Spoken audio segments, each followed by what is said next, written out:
racing. Ooh, number 6, Pilot Star, missed it by a good 15.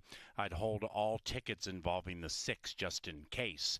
The others pop sweetly. Adriana Joy.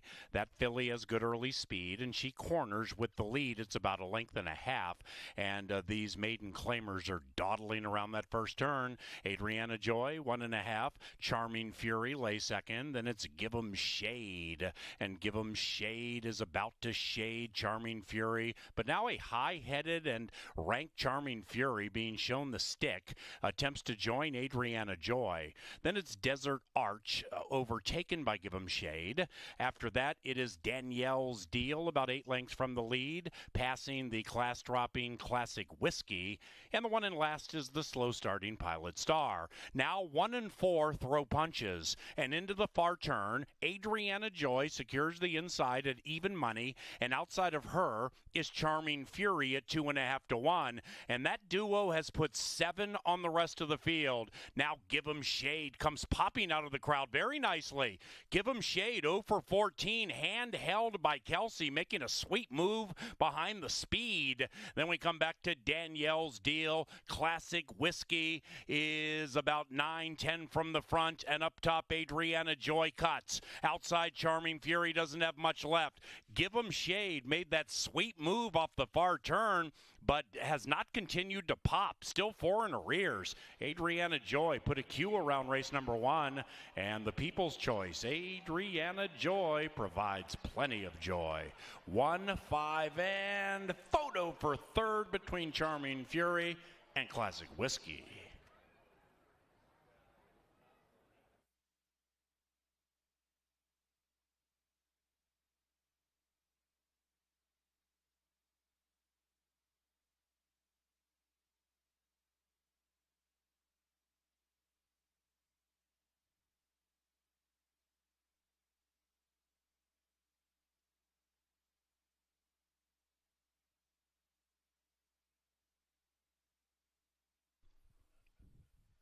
And they're racing in the Carlisle Classic. And a Digital Star came out nicely, but not as fast as 30-minute Mass.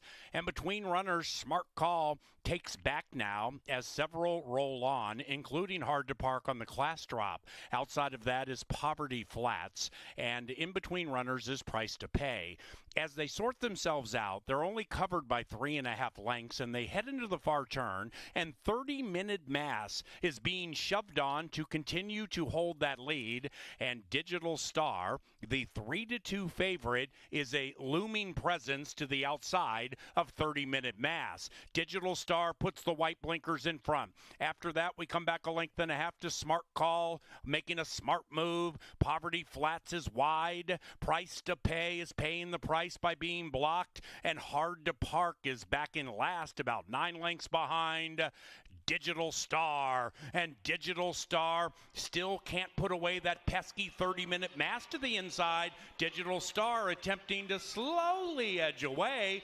30-minute Mass still plugging away, but not as fast as number 6, Digital Star. It'll be 6-1-3 in race 2. Digital Star, the star.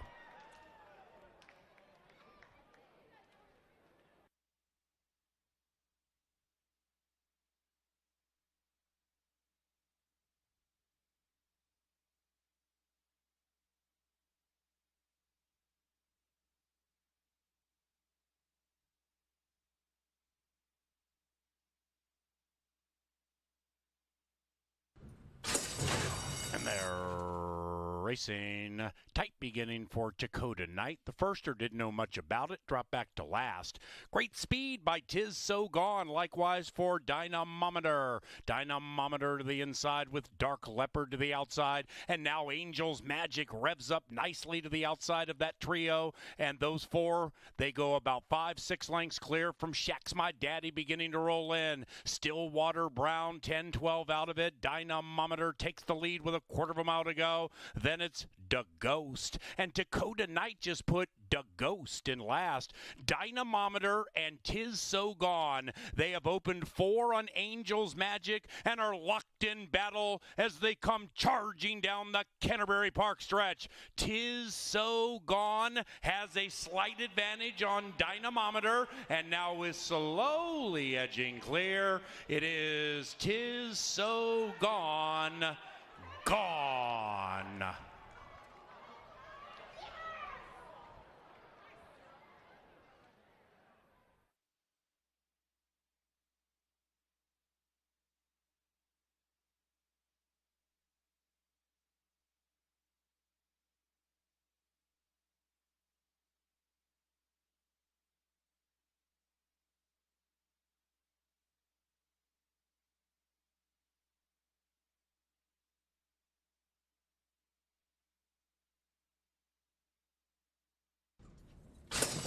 And they're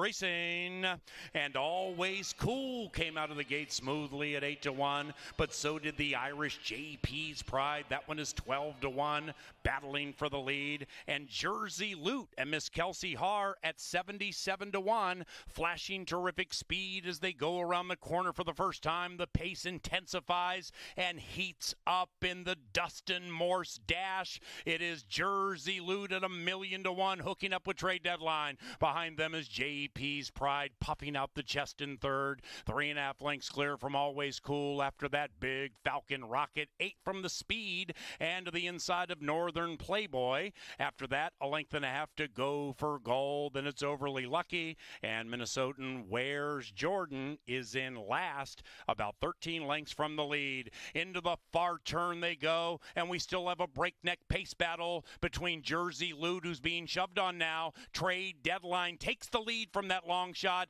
and is being tracked coyly by JP's Pride. Outside of that, Northern Playboy getting jazzy. Likewise for Overly Lucky, who's making a really sweet move, circumnavigating and taking a trip on the wide side, but the one with the red blinkers is flying. That's Overly Lucky at 3-2, and now they're charging down the Canterbury Park stretch. It's wide open. Overly Lucky from the back of the pack. Where's Jordan's finishing fast? Then it's Northern Playboy. Inside of that is JP's Pride, all left in the wake of a keen turn of speed by Overly Lucky, who wins.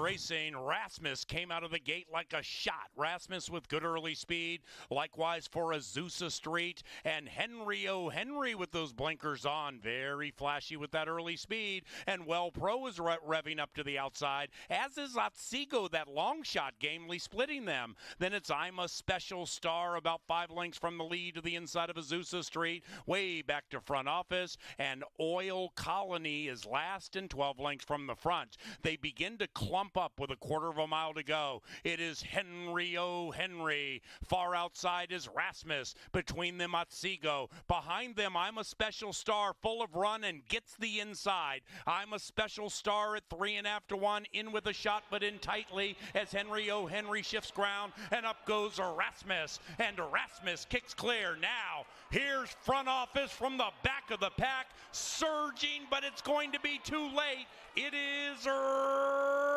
Rasmus prevailing.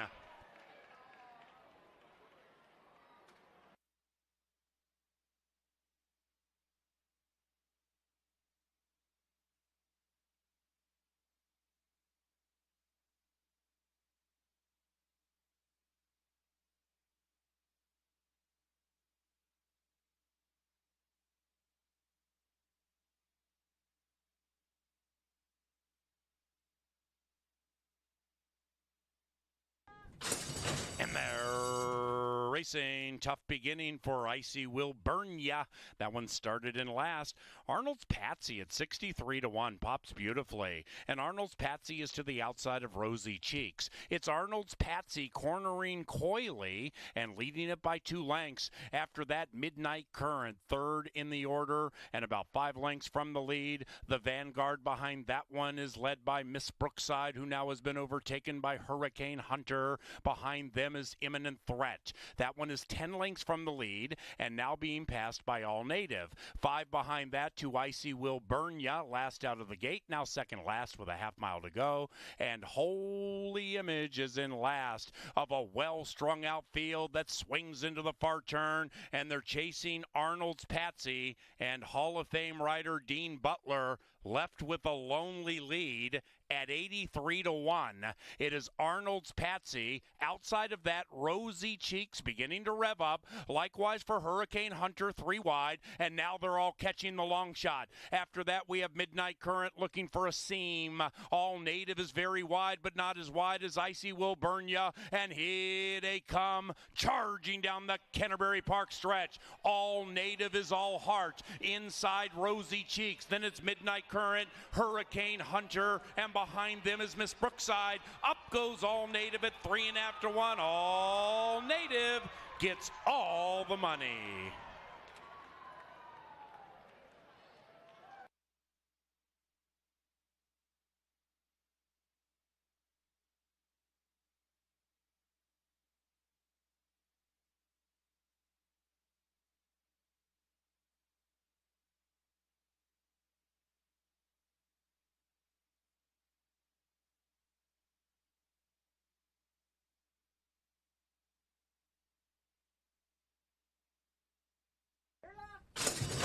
And they're racing. Knight's Honor like a shot and at a fat price comes out and grabs the lead. Gotham City Queen with speed. Likewise for Some Say So to the outside of Celtic's Wildcat. Then we come to Binding Time, Biding the Time, 5 lengths from the lead. And that one has been overtaken by Temujin Lady. The favorite is wide, but not as wide as Dewdrop, and that's the 5 on the move. Off the far turn as they approach the top of the stretch. And between runners, Some Say So emerges with the lead. Gotham City Queen fights on. Knight's Honor battling for honor. Temujin Lady needs to give more at 4 to 5. Definitely still in with a shot to the outside of Binding Time, and here they come. And they line up for the money in race 7. Knight's Honor, Some Say So, Gotham City Queen, Temujin Lady, Binding Time taking off late. Gotham City Queen to rule over race 7. Gotham City Queen gets the money.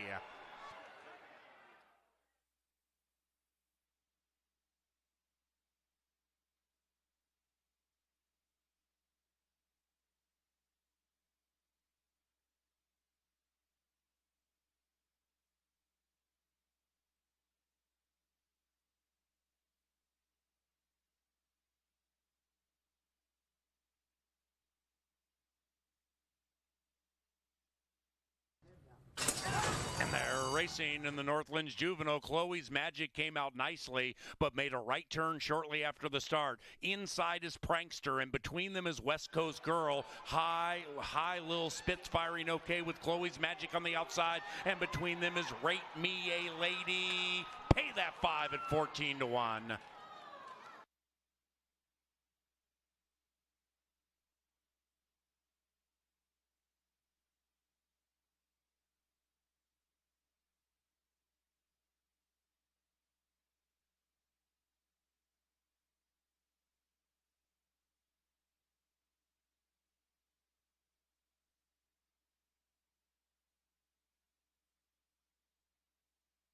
Quarter horse derby. Let it go. And a favorite Fire fired okay on the outside. So did He's a Tear on the inside. Streaking a little wagon between them with Jess Rocketman running very well from the 9 spot. One Cool Dreamer right in the thick of it. Streaking a little wagon along with Jess Rocketman on the inside. Streaking a little wagon wins at 2 to 1.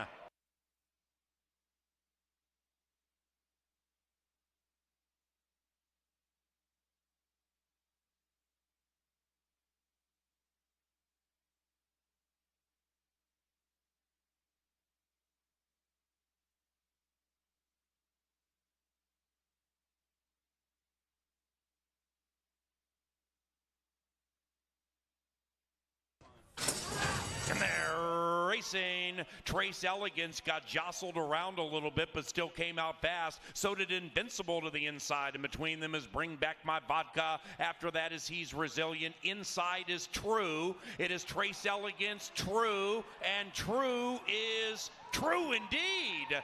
At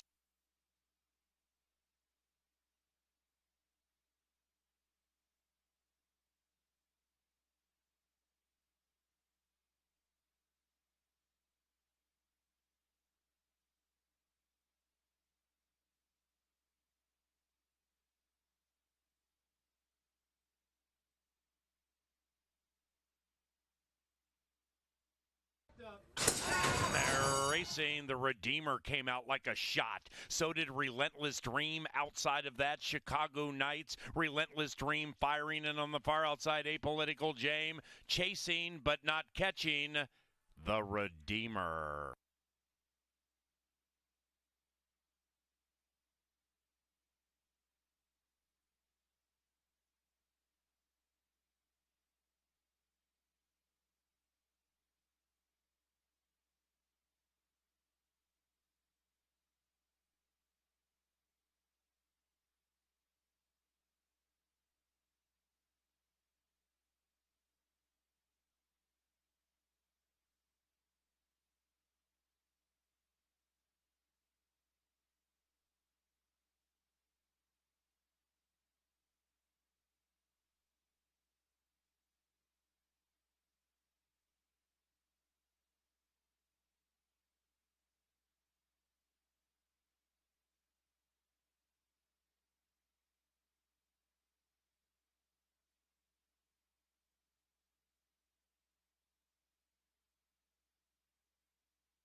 Welcome to racing from Canterbury Park in beautiful Shakopee, Minnesota.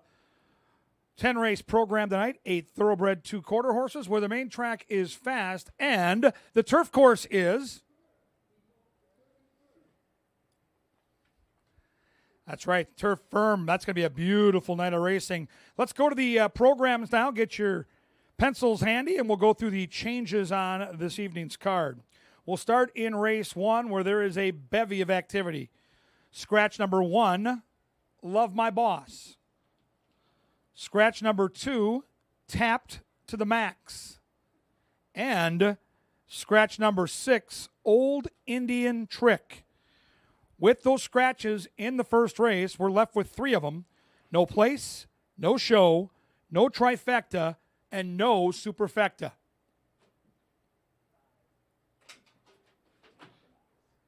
Scratch number 5, Tapped to the Max.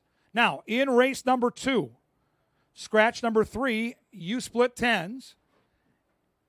And scratch number 5, Unleash the Beast. Scratch 3 and 5. With those scratches, now no show, no trifecta, and no superfecta.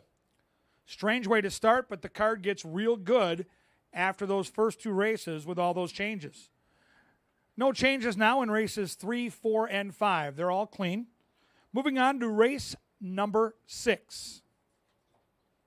In the 6th race, we scratch number 6, Baroness Von Trapp.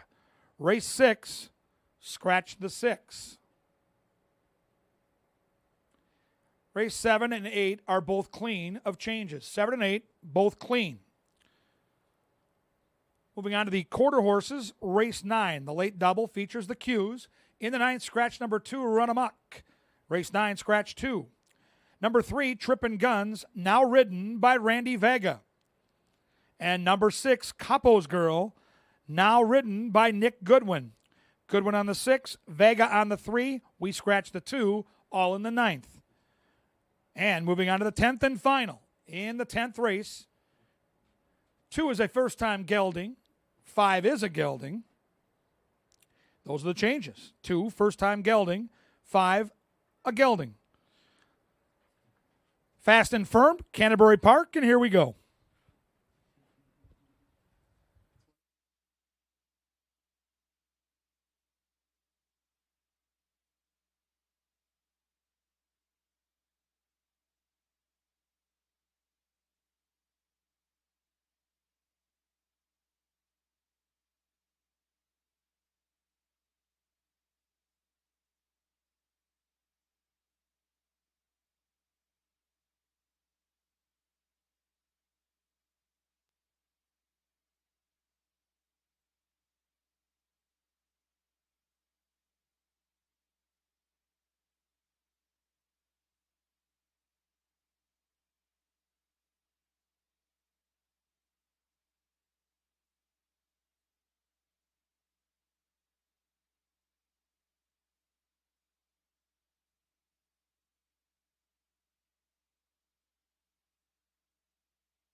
Welcome out to the paddock on a beautiful Thursday afternoon here at Canterbury Park. Welcome to the races.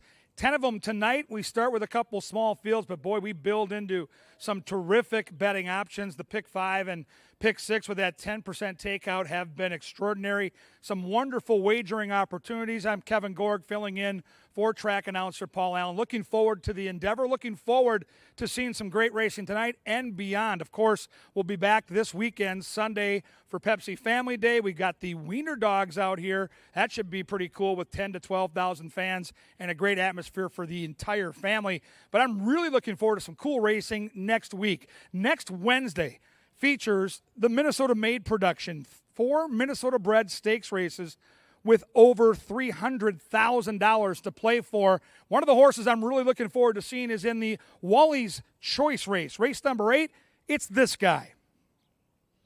Cinco Star has been nothing but extraordinary. This is one of those horses that you kind of fall in love with at the track. You see him run every single summer. Mac Robertson's the trainer. Mentz, the owner, those familiar purple and gold silks, those Viking silks. He's won on a sloppy track. He's won on a fast track. He's won on the turf. He's a track record holder here at Canterbury at 7.5 furlongs on the lawn. This race next week on Minnesota Made Night will be on the main track, but he's one of those versatile horses with speed that brings his game every single time out. No excuses, always fires. Love Cinco Star. Love seeing those local connections and those local horses get paid. That is a week from yesterday. Next Wednesday, Minnesota Made Night right out here at the park. Big night of racing, some great handicapping challenges once we get through a daily double, Brian Aragoni, that only has 7 horses. We'll have to build our bankroll slowly to get ready for the pick 6 and the pick 5.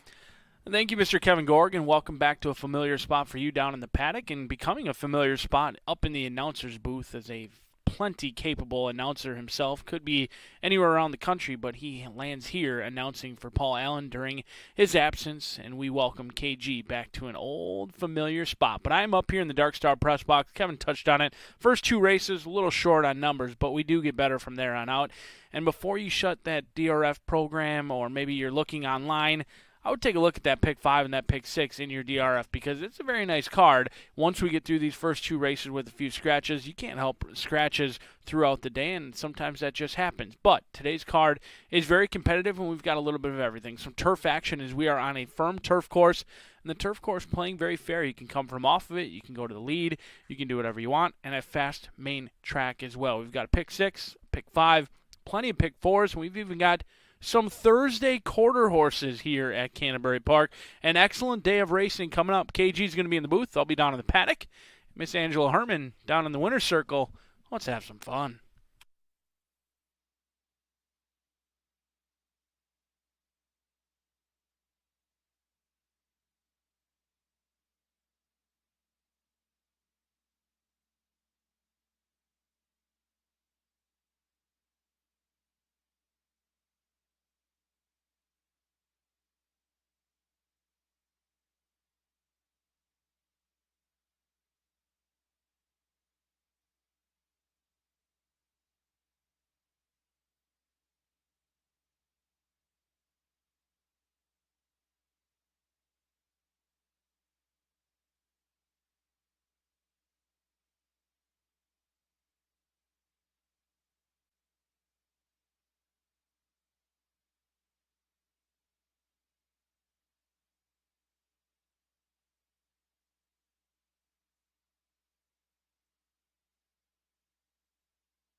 11 minutes away from Ryan Soulman's favorite race, the short field race. And here, field of 3 will go to the gate. Scratch number 1, 5, and 6 in this spot leaves us with a trio set to go to the gate for the first time of many here at Canterbury Park tonight.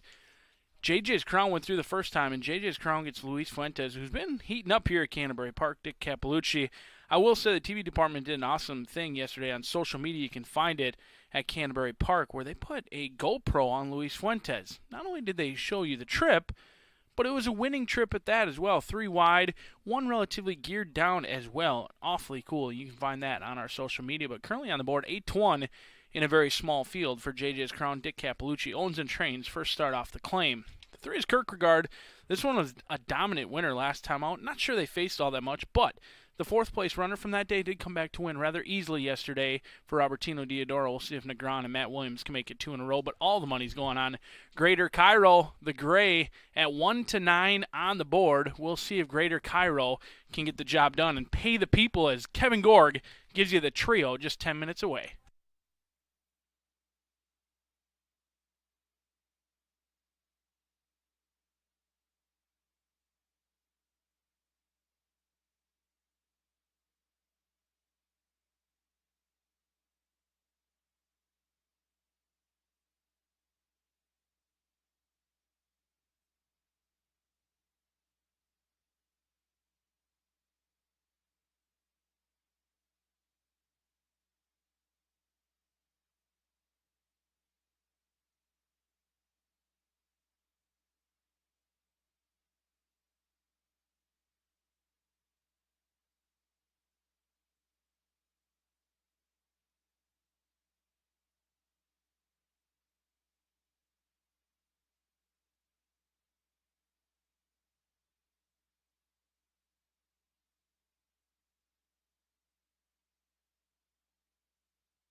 A trio have joined us on track for race number 1. Welcome to Thursday night's races. The first will take off in 7 minutes. At 1-9, you see the favorite on the screen right now, Greater Cairo. As a result of the scratches, the 1, Love My Boss, the 5, Tap to the Max, and the 6, Old Indian Trick, we aren't left with much to bet on, quite frankly. You can do win, exacta, double, pick 3, and 50-cent pick 4 wagers. That is the first of our 2 pick 4s tonight. It'll begin here, and Brian Aragoni will take you through the first 4. He'll try to give you a winning ticket in that early pick 4. I'll talk to you in race 5 before we get to the late one. We also have a 10% takeout pick 6 starting in the 3rd. That's a $1 minimum wager. And the pick 5 tonight will start in race number 4. You've probably deduced then that we have 10 races tonight. The first 8 are thoroughbreds, the last 2 are quarter horses. Fast dirt, firm turf, And Thursday night features live music. Tonight's band is Salsa del Sol. Hope you enjoy the music. Hope you enjoy the racing. And if you do like Gray Duck, the first gray of the day is running in here. That's the 2 JJ's Crown. If he wins, we got 2-for-1s for the rest of the night, compliments of Gray Duck.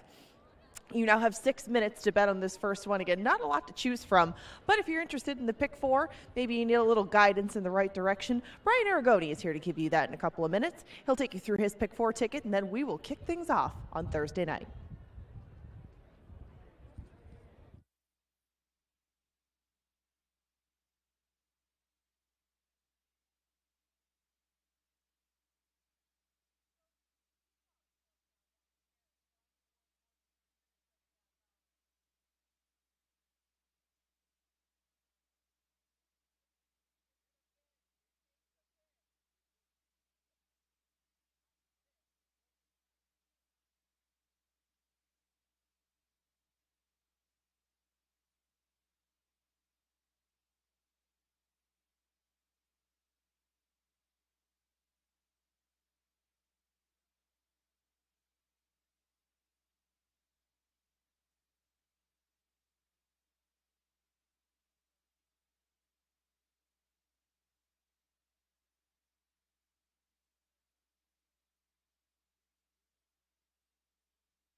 Four minutes away from the life-changing pick 4 coming up. You can spend $6 at the pizza stand, maybe at the taco cantina downstairs, or you can take this $6, play the pick 4, and then hopefully buy all of your friends some pizza or tacos later on as we go through this early pick 4 in here. Do take out the 1, 5, and 6. I'm going to try and take a stand in here. Kirk Regard on top for me. I know all the money's coming in on Greater Cairo, who was awfully impressive last time out. Went very fast on the front end, but this lead was rapidly diminishing, and rightfully so. I know they went fast. The second-place runner, Waco Kid, did stretch out and win in a mile, but Kirk Ricard should be able to sit close enough and I think pounce if Greater Cairo does slow down. But Rocket Wrench Racing and Carl Broberg look to have found themselves a very good spot first off the claim, only having to beat 2 rivals. Race number 2 will go 1 mile in here. 2, 4, and 6, your even horses. 2, 4, and 6 do take out the 3 as well as the 5. I think Tosh Kent could sit in a good trip in here. Shinny is on a 5-race win streak. We'll see if they can make it 6. And Derby Code draw a line to that last race on the turf. They get back to the dirt where he previously won 3 in a row. But I do think there's upside with Tosh Kent. Small field, potentially a long price. 2, 4, and 6 in race number 2. As we go on to race number 3, the first turf race of the night also kicks off the $1 pick 6. We'll see if anyone can navigate 6 winners. And I do think you have to go a little bit deeper in here. Copper Fiddle, a horse that I absolutely want. Another who ran good last time out. That was in a race in the mud. Off the turf before that, a 6th place finish, but had a little bit of trouble in that trip in Rocket Wrench Racing. Carl Broberg, you always have to pay attention. Copper Fiddle could improve back on the turf today. Dancer on the Beach, another one who had a little sneaky amount of trouble last time out, does want to be on the lead. We'll see if they can find it today, along with It's a Boy and Creative Plan. No doubt about it, Carl Broberg and Ryakaberry are the ones to beat with Creative Plan, but do note, they enter in the long shot as Copper Fiddle as well. When a trainer enters in 2, you've always got my attention with the one that's bound to be higher in the wagering. In race number 4, we are going to single in this spot. The single is Charlie's Missile. On top, if I were correct, I would probably add in Dusty Ford as well. 3 and 4 for me would be who I would use in race number 4. We'll see if we can cash. It's a light ticket. It's a light on entries the first 2 races. We'll get through it, then we'll start the pick 6 and the pick 5. Good luck.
And the horses are approaching the starting gate inside a minute now to get your wagers in here for race number 1.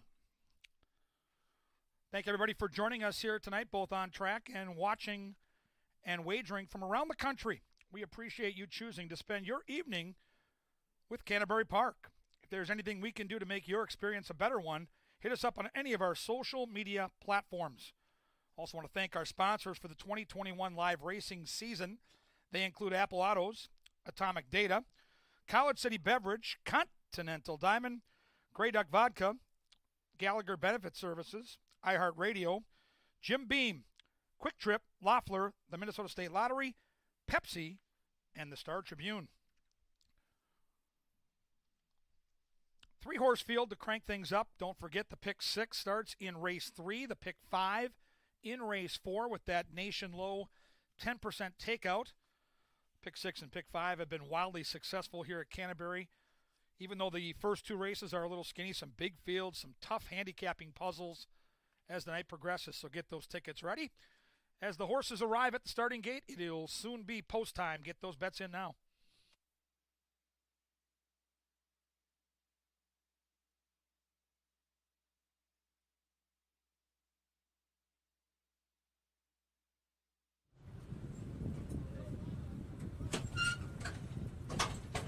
Post time on a Thursday night at Canterbury Park. The 3-pack moving in line, getting set to travel 6.5 furlongs. And they're in the gate. And they're off. Field came off to a perfect dispatch on the outside. Greater Cairo is the first to show speed. Will take the lead and open up a 2-length lead from Kierkegaard. At the back of this 3-pack is JJ's Crown. The 2 grays sandwich Kierkegaard, and it's led now by Greater Cairo. Rye Echoberry going to dictate terms here by a 3-length lead. Kierkegaard content to track that one from second. JJ's Crown is scraping paint in third. The opening quarter mile went in a quick 21 and 2. And Greater Cairo now tries to slow things down. Rye Echoberry trying to tempo this race to his favor, and he leads this race by 3. Kierkegaard is trying to carve into that lead. Nothing yet from JJ's Crown as they bank around that turn. Greater Cairo now sees that 3-length lead cut in half. And Kierkegaard is breathing down his neck. JJ's Crown is starting to make up some ground. They went 44 and 3 to the half mile, and Rye Echoberry is all over Greater Cairo, and he's joined in kind by Kierkegaard at the top of the Canterbury stretch, and Kierkegaard is up to take a short lead away from Greater Cairo. JJ's Crown never fired. Final furlong, and here's Kierkegaard drifting about, leading it by a length and a half. Greater Cairo still under urge and can't keep up. Kierkegaard has won 2 in a row.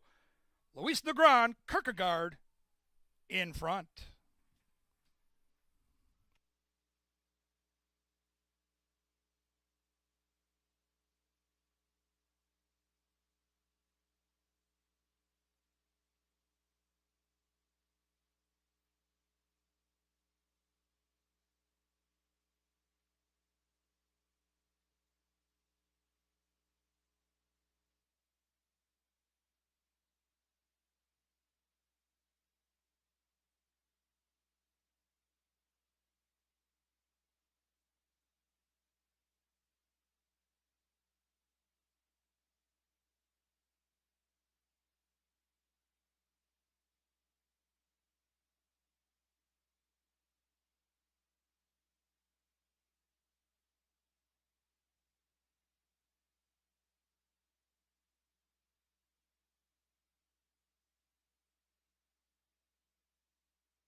Finishing time was 1:19.79.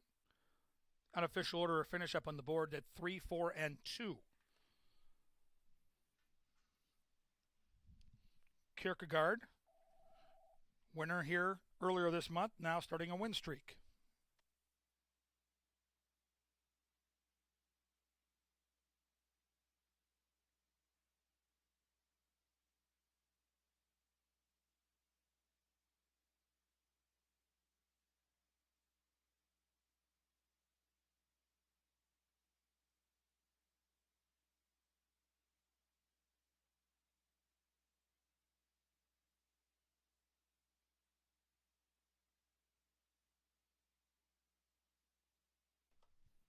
There was a claim in the first race, but we'll hold off on that right now, as into the winner's circle comes the official winner of race number 1, number 3, Kierkegaard. Kierkegaard is a 4-year-old dark bay or brown gelding by Freud out of Love My Girl, foaled in New York. The winning owners are Pooley Thoroughbreds. The winning trainer is Matt Williams, and the winning jockey is Luis Negron. The winner, Kierkegaard, claimed in a two-way shake for $10,000. The new owner will be Purple Rose Ranch. The new trainer, Trainer Pierce. Pierce trains, Purple Rose Ranch owns, two-way shake, Kierkegaard for $10,000. Up next, race number 2, scratch the 3 and 5, no show, no try, or no superfecta, as we remain on a fast main track in 21 minutes.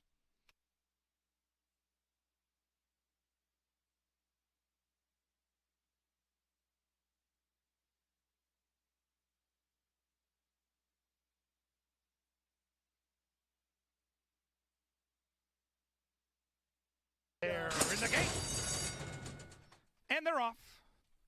Field came off to a perfect dispatch on the outside. Greater Cairo is the first to show speed. Will take the lead and open up a 2-length lead from Kierkegaard. At the back of this 3-pack is JJ's Crown.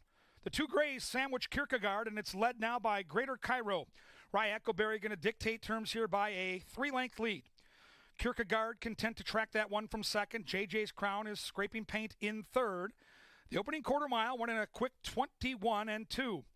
And Greater Cairo now tries to slow things down. Rye Echoberry trying to tempo this race to his favor, and he leads this race by 3.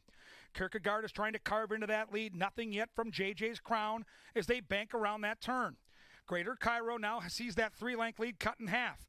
And Kierkegaard is breathing down his neck. JJ's Crown is starting to make up some ground. They went 44 and 3 to the half mile, and Rye Echoberry is all over Greater Cairo, and he's joined in kind by Kierkegaard at the top of the Canterbury stretch, and Kierkegaard is up to take a short lead away from Greater Cairo. JJ's Crown never fired. Final furlong, and here's Kierkegaard drifting about, leading it by a length and a half. Greater Cairo still under urging, can't keep up. Kierkegaard has won 2 in a row. Luis Negron, Kierkegaard in front.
Kierkegaard got the late money, and the late money, the smart money, is Kierkegaard comes home a winner.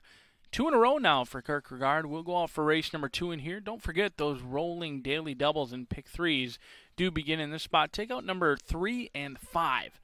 3 and 5 come out. It's Bobby Baby down on the inside for Cody Rosine, who's been heating up not only here locally, but down at Arlington as well. Bobby Baby shipped down to Arlington, in fact, on June 20th, got a 4th place finish, beat by a good one in Malpai. That day came back to Canterbury, got a great ride under the handling of Dean Butler, who slowed it down on the front end, got away with a 48-2, going a mile and a 16th on the turf, held on by just a nose that day behind Noble Pursuit, who came back to run last night, but did run relatively poorly. However, that race was on the turf. Bobby Baby goes back to the dirt today, where they are 2 for 20, but could be the controlling pace in this spot, potentially, because Derby Code, unlikely to be anywhere near the lead. 9-5 for Alex Conchari, another one who tried the turf last time out, beaten by 7 lengths against a good one in Eronimus, but it wasn't a $100,000 stakes race in the Mystic Lake Mile on June 23rd. Going back to the dirt, where they're a winner of 3 races in a row. What an awesome job Mac Robertson and his team have done for the Andersons in here. After being claimed for $12,500, they've racked up almost $80,000 in purse money. We'll see if Derby Code can win 4 in a row on the main track. The 4, speaking of winning streaks, how about Shinny? Shinny looking to win 6 in a row. Speaking of very nice claims, tabbed for $3,500 from Justin Evans. Yes, $3,500, and since then, all they've done is win 6 more races. 5 of them have been in a row. We'll see if Shinny can make it 6 in a row. Looks to be the one to beat, but maybe not the one to bet at 2-5. I think the one to bet could be Tosh Kent. Tosh Kent, for me, 9-1, a value player in here, has shown a ton of improvement since switching over to Jose Silva from Oscar Flores. Danny Caldwell and Tosh Kent could be heading in the right direction, and you could be as well if you get a 9-1 home in a quartet in here. Field of 4, set to go 1 mile. Can anyone beat Shinny? Looks like everyone's going to take a stand on the board, but are we right or are we wrong? That's for you to decide. Good luck.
We've upped our game in race number 2.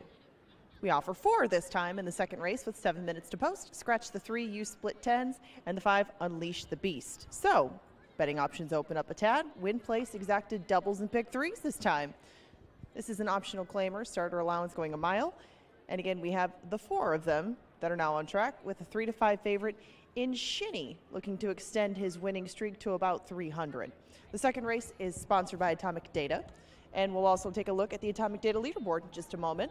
We had some big quarter horse stakes races last night, and we'll take a look at how things are going with the thoroughbreds as well. That's coming up in a little bit. The second is coming up in 6 minutes.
On screen now, you see your 6-1 Diamond in the Rough, compliments of one Brian Aragoni and Continental Diamond. Tash Kent is the Diamond in the Rough for today. He ships up from Iowa, where he ran a very close second on July 25th. They added blinkers that day, and Tash Kent certainly seemed to finish with a bit more interest at the end of things. He has to turn the tables on both Derby Code and Bobby Baby, who have got the better of him this year. But the Bobby Baby race was on the turf, and Tash Kent hasn't proven himself nearly as effective on that surface. Perhaps he can do it today with an outside post with those new blinkers and with a very nice price in tow. Right now, the field's long shot at 6-1 is the Continental Diamond, Diamond in the Rough. We now take a look at the standings as far as jockeys and trainers go. This is compliments of Atomic Data each day. They are our sponsors in race number 2 and also the sponsors of these leaderboards. We have had some runaway leaders in a couple of categories, especially when it comes to the quarter horses, and Lindy Wade is one of those that is a runaway leader in the jockey standings. But right now, take a look at that, 12 ahead of Rye Eccleberry. He's tied with Alonzo Quinones in second at the moment. Alonzo did win a couple yesterday. Lindy won one. And Luis Valenzuela had an excellent night as far as jockeys in the thoroughbred standings and quarter horses go. He won with All Native, and he also won the Northlands Juvenile with Rate Me a Lady in upset fashion. We're going to take a look at a little more with All Native coming up before the next race. It was also a big night for Stormy Smith. He had a couple of wins to close out last night's card. Clomp. And we move on to the trainer portion of things. Robertino Diodoro has extended his lead to 3 over Mac Robertson. These two have traded jabs at the top of the trainer standings for most of the meet. Joel Burton and Tony Rengstorff, same story. They've been both in 3rd and 4th, respectively, for quite a bit of the last couple of weeks. You hear from a lot of them as we go on. Maybe not tonight. It's a little bit light, but coming up in the next week or so, certainly a lot of noise to be heard from all top 4 barns. And we have 3 minutes to bet race number 2. Right now you see Derby Code on the screen. He is 3-2 at the moment. Diamond in the Rough, still a very nice price on the outside. You only have a few minutes with a few betting options to bet the second.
And the horses are approaching the starting gate.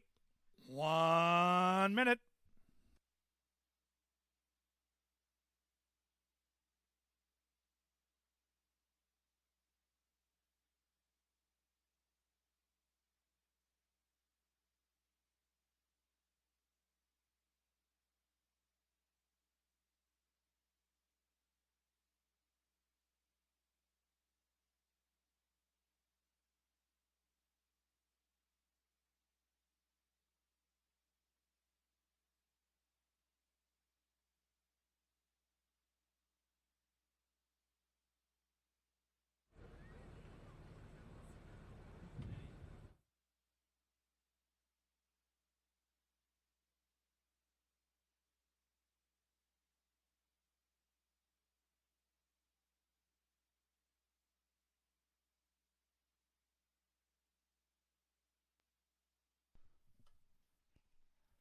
The horses have reached the starting gate. It is now post time. Post time for race number 2. 4-pack traveling a 1 mile distance. The favorite on the board is the 4, Shinny, looking to win 6 consecutive races. Shinny moving in now with our top jockey, Lindy Wade.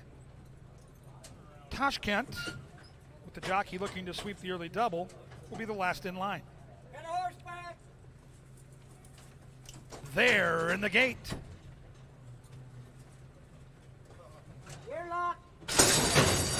And they're off. Tashkent was first to show speed, but now Shinny picks up the slack and takes the lead. And the last horse away is Bobby Baby. On the outside, Tashkent. On the inside, it's Shinny. And those two have gone a couple lengths clear of Derby Code, who's a little closer to the pace here tonight. And a length back of that one comes Bobby Baby. The 4-pack travels past the judges and up that first turn, and onto the backstretch they go with Shinny and that 5-race win streak leading it by a long neck. On the outside of Shinny is Tashkent. Then it's 4 lengths back to Derby Code. Outside of that one is Bobby Baby. 2 packs of 2. Opening quarter mile went 24 flat. Tashkent by now a neck as they ping pong on the front. Shinny comes back at that one. Derby Code is inching in closer, as is Bobby Baby. Still, those 4 horses separated by 3 lengths. They bank around into the far turn. The half mile went in 47 and 2. Tashkent, Shinny, Tashkent. Derby Code watching that duel. Outside of that one comes Bobby Baby trying to keep him in a box. And Tashkent has now taken a short lead. Leads it by a half. Shinny trying to run with that one. Derby Code trying to pick him up. Bobby Baby trying to keep up with those front 3. They bank around the turn. They head to the top of the Canterbury stretch. And this winner, Shinny, continues to find more. And Shinny now puts away Tashkent. And Derby Code's coming to tackle that one. And they run down the stretch. And Shinny is doing what he always does, taking the lead when it matters most. Shinny now by a couple lengths. Derby Code trying to tap that one late. But Shinny loves it here. Turf, dirt, it doesn't matter. All he does is win. 6 in a row for Shinny.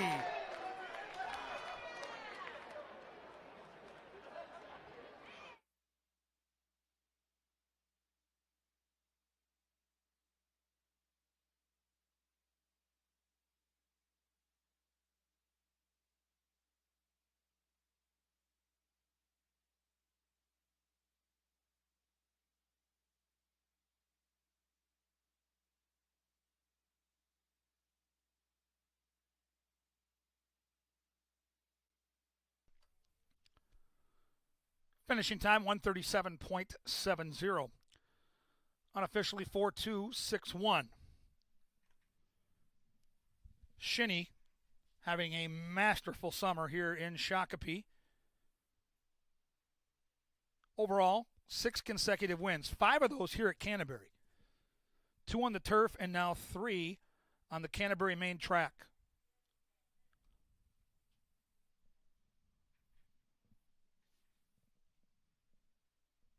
Still unofficial, hold them all.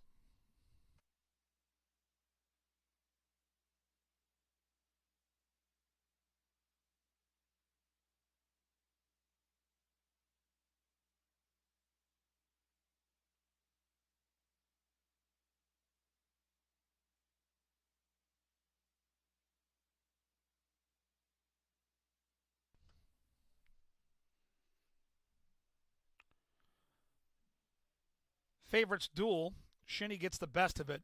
Both went off at 6-5, but Shinny had roughly $410 more wagered on him, so he will be your off favorite, and the race is now official and cashable.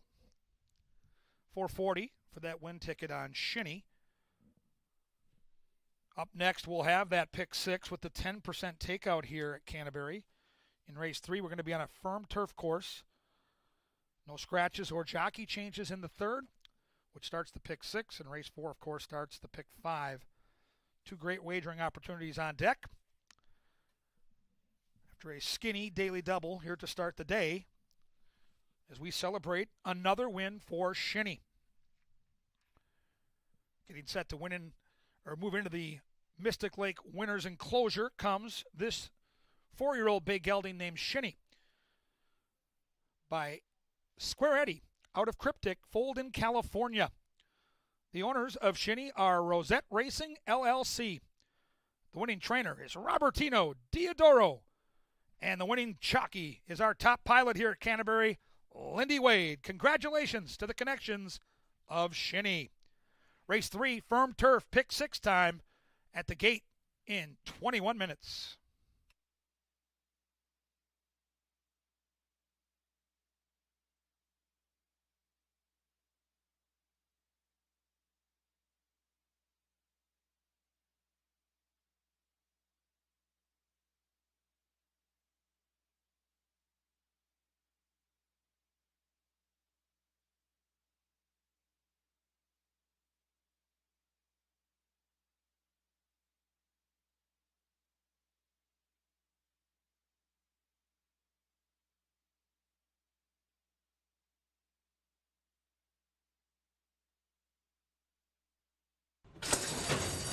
And they're off. Tosh Kent was first to show speed, but now Shinny picks up the slack and takes the lead. And the last horse away is Bobby Baby. On the outside, Tosh Kent. On the inside, it's Shinny. And those two have gone a couple lengths clear of Derby Code, who's a little closer to the pace here tonight. And a length back of that one comes Bobby Baby. The 4-pack travels past the judges and up that first turn, and onto the backstretch they go with Shinny and that 5-race win streak leading it by a long neck. On the outside of Shinny is Tosh Kent. Then it's 4 lengths back to Derby Code. Outside of that one is Bobby Baby. 2 packs of 2. Opening quarter mile went 24 flat. Tosh Kent by now a neck as they ping pong on the front. Shinny comes back at that one. Derby Code is inching in closer, as is Bobby Baby. Still, those 4 horses separated by 3 lengths. They bank around into the far turn. The half mile went in 47 and 2. Tosh Kent, Shinny, Tosh Kent. Derby Code watching that duel. Outside of that one comes Bobby Baby trying to keep him in a box. And Tosh Kent has now taken a short lead. Leads it by a half. Shinny trying to run with that one. Derby Code trying to pick him up.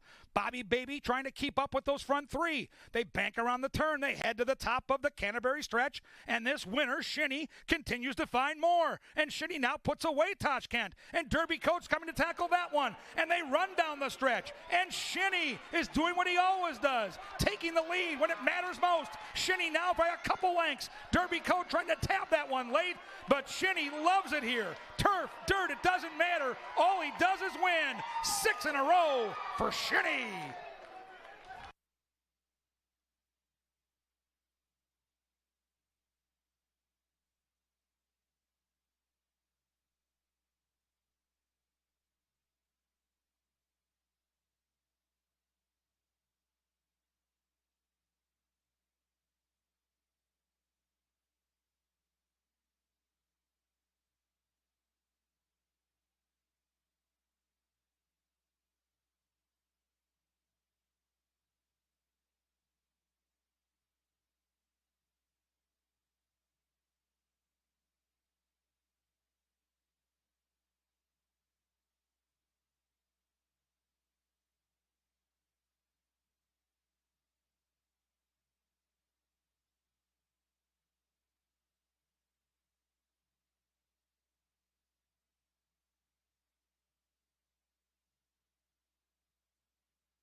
Shinny, just as game as they come. When it looked like Tosh Kent was ready to put a head in front, all of a sudden Shinny was back in the lead by a length. We'll put away those small fields, bring out the big fields now. We've got the big guns coming out as 6 of them set to load the gate for race number 3. We'll kick off that 10% $1 pick 6. It's been challenging to hit, but if you do, oftentimes you get rewarded with thousands of dollars, and today looks no different. While we had small fields to kick off the card, we've got some big fields and some turf racing coming up as we're 12 minutes away from race number 3. The one is Checkmate, trying the turf for the second time. The first start on the turf didn't go so great, but it came against much tougher competition at the likes of Churchill Downs, and it also came off of a layoff. Checkmate brings in a 2-race win streak, but now goes for the handling of Heath Lawrence. We'll see if Quincy Hamilton can get Checkmate home a winner for the 3rd in a row and the first on the turf at 6-1. The 2 is Copper Fiddle. This one taking some action, and I did expect it. 10-1 morning line was unlikely to ever happen. Currently cut in half for Copper Fiddle, Ruben Fuentes, and Rocket Wrench Racing. Now, this is the other Carl Broberg horse. He does enter in 2, both the 6 as well as the 2. There's bound to be the higher the 2 in the wagering, and you always want to take note when a trainer enters in 2 to usually follow the longer price, 5-1 on Copper Fiddle. The 3 is Dancer on the Beach. On the lead is where you want to be, but this 4-year-old colt by Treasure Beach is awfully accessible either to the lead or come from off the pace. 9-5 currently your favorite for the tactical Dancer on the Beach with Alonzo Quinones and North Star Stables. The 4 is Omen of Change, another who's had plenty of success, but all of that success has come on the main track. They'll try the turf today, where they are 0 for 5, have yet to find the exacta, but they do exit a stake race as well. Before that, here at Canterbury back on June 24th, they got the job done, but that was with Carl Broberg, Rocket Wrench. We'll see if Troy Bethke can equal that success, as he owns and trains, and I always love when a trainer also owns the horse. Alfredo Juarez gets the call in here on Omen of Change. The 5 is It's a Boy. Sanderson Stables owns and trains this one as well. Valenzuela gets the call in here. This one lost to a good one last time out. El Tazar is a nice Minnesotan who's won 5 out of 7 on the turf. There is no El Tazar in this group, and It's a Boy will appreciate that El Tazar is not in here. We'll see if Valenzuela can bring the boy home a winner, but on the outside, it's Creative Plan. A little chilly on the board. 9-5 morning line, currently on the board at 3-1. I think Rye Echoberry is certainly the one to beat in here. I'm going to try 6, 2, and 3 as we kick off the $1 pick 6 on a beautiful Thursday out here at the park.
In 8 minutes, we will venture to the turf course for race number 3. A field of 6 lines up. Your 6-5 favorite is Dancer on the Beach. The third race is brought to you by Bud Light Seltzer. And after it's complete, we will congratulate our 2021 Canterbury Park team member scholarship winners. We're now 7 minutes away from the third, which, in addition to the dollar pick six, offers pick 3, double, exacta, trifecta, and superfecta wagering. Your 6-5 favorite remains Dancer on the Beach, and they'll take off in 7 minutes.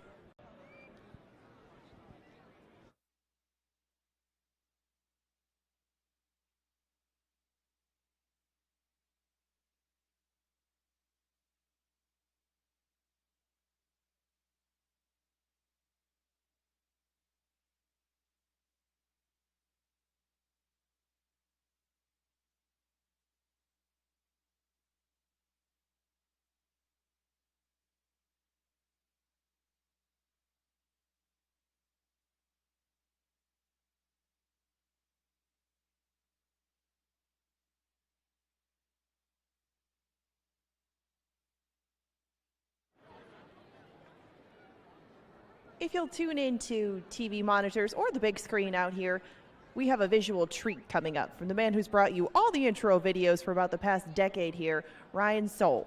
He put together a little ride around the track with Luis Fuentes last night. He was aboard all native in our 6th race, and it's a pretty cool view.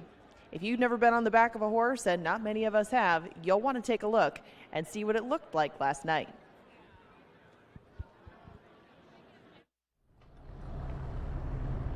Thank you, Colton. We got a horse back!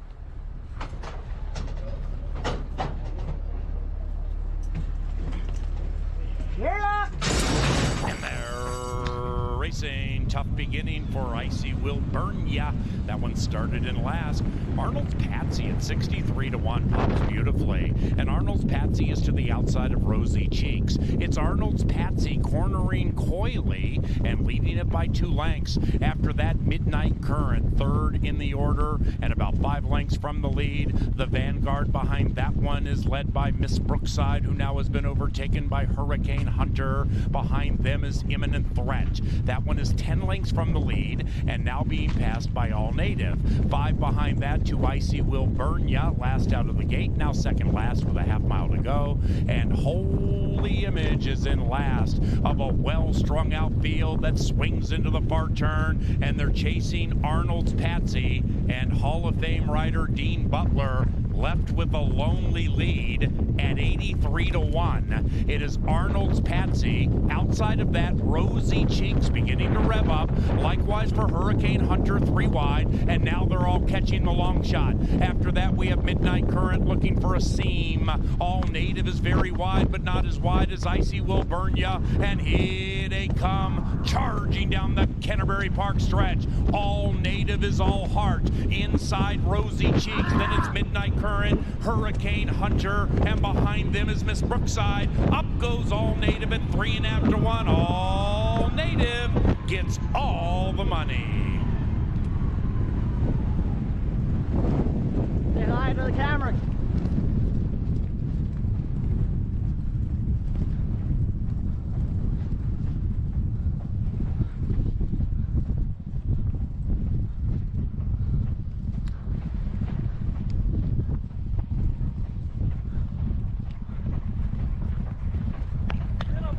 Give it up, bye. Say hi to the camera, Cameron. Hey, Cameron.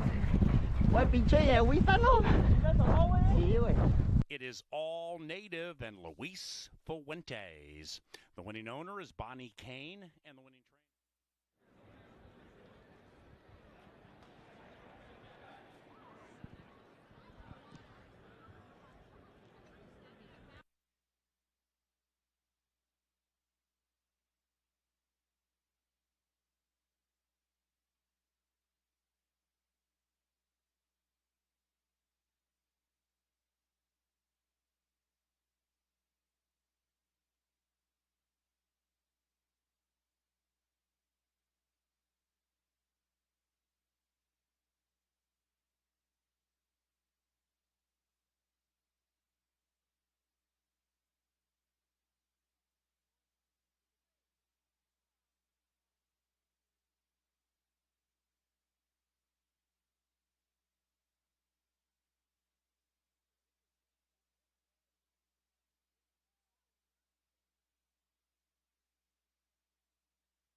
And the horses are approaching the starting gate. Pick 6 time here at Canterbury.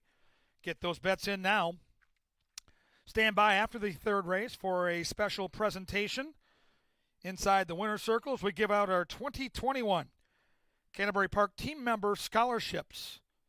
It's always a very special night here every summer at Canterbury, so stand by for that presentation. If you're getting those pick 6 wagers in, the horses are ambling onto the turf course and will be at the post inside a minute. Don't get shut out.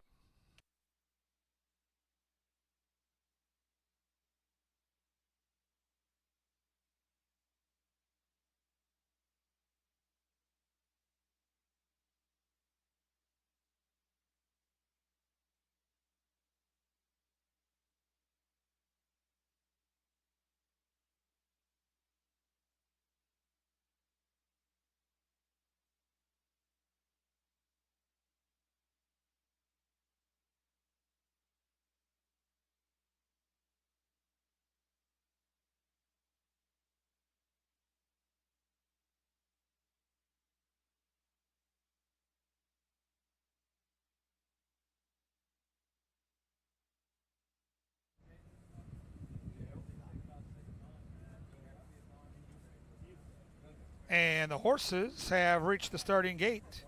It is now post time. Post time here for the third on a firm turf course. Wide open in the wagering. Creative Plan with Rye Eckleberry. 2-1 right now. Favored in lukewarm fashion over Dancer on the Beach, the 3. It's a Boy, the 5. 1 mile on a firm turf. A 6-pack ready to roll to start the pick 6. Good luck with your wagers. Turf time in Shakopee. There in the gate. And they're off. A stumble out of the gate for Dancer on the Beach, who's last and spotted the field about 7 lengths. Check Might, the first to show speed, joined by It's a Boy. And again, the last horse away, way at the back is Dancer on the Beach. Copper Fiddle's in third. Outside of that one comes Creative Plan, and then it's a gap of 3 back to Omen of Change, and they're not going to persevere on Dancer on the Beach, who's being pulled out of the race. Dancer on the Beach being pulled out of the race. Back around that turn, they go up the backstretch with Check Might and Quincy Hamilton opening up a 3-length lead on Copper Fiddle. It's a Boy content to be restrained early here by L.A. Valenzuela. They've got a half length behind that deuce. Then we come back to Creative Plan, and at the back of that clump is Omen of Change. Just 5 lengths separate the field right now. In an opening quarter that went 23 and flat. Honest enough for Check Might, who's trying to win 3 in a row, and Quincy Hamilton still has plenty of horse right now as they bank up the end of that backside and head to the far turn. Copper Fiddle tracking coyly in second. It's a Boy on the outside of that one. Inside comes Creative Plan. Echoberry now asking for more from that one. And then it's Omen of Change who's trying to unwind. Still Check Might through a half mile that went in 46 and 2. Check Might from Copper Fiddle, and It's a Boy now swings to the grandstand side, and they run down that Canterbury stretch. Check Might, and Echoberry's all over Creative Plan. Check Might, Creative Plan. Check Might still there. And here comes Creative Plan now. Creative Plan, and Rye Eckleberry with a well-timed move to get the money late.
Unofficially 6-1-4 up on the board. Here comes the photo sign down to close out the Superfecta. It's a boy. 5 finishes fourth. 6-1, 4-5. We had a claim. And again, scholarship presentation coming shortly in the winner's circle here after we make it official.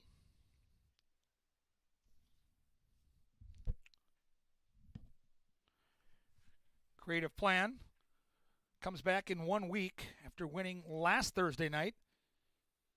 Bumps up in class and gets the job done tonight. So back-to-back wins for Creative Plan.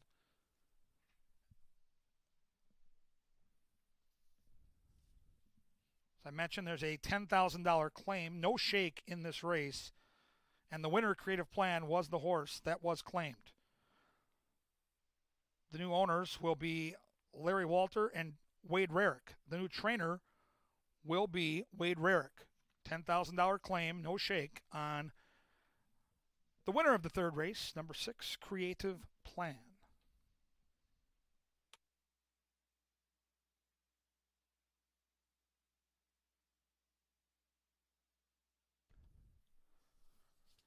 Race 3 official and cashable $4 for that win ticket.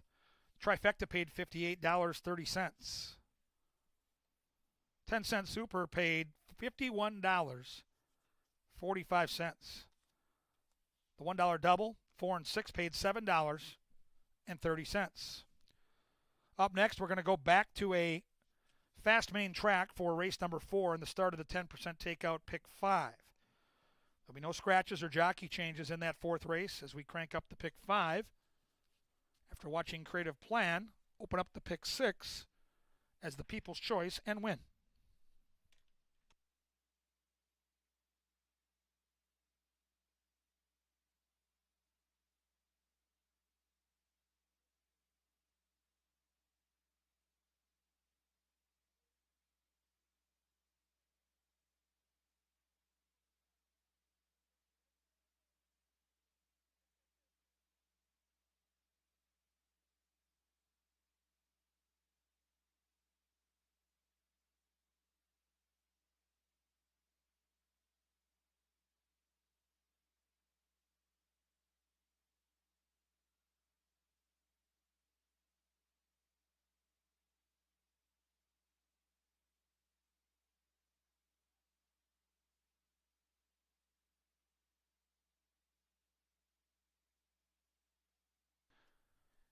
And moving into the Mystic Lake Winners Enclosure is the official winner of our third race, number 6, Creative Plan. Creative Plan is a 4-year-old bay gelding by Creative Cause out of Letts Park, Folden, Kentucky. The winning owners are End Zone Athletics Incorporated. The winning trainer is Mr. Carl Broberg. And the winning jockey is Rye Eccleberry. Congratulations to the connections of Creative Plan.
Fans, we want to draw your attention down to the winner's circle here at Canterbury Park for a special presentation. Here is Angela Herman.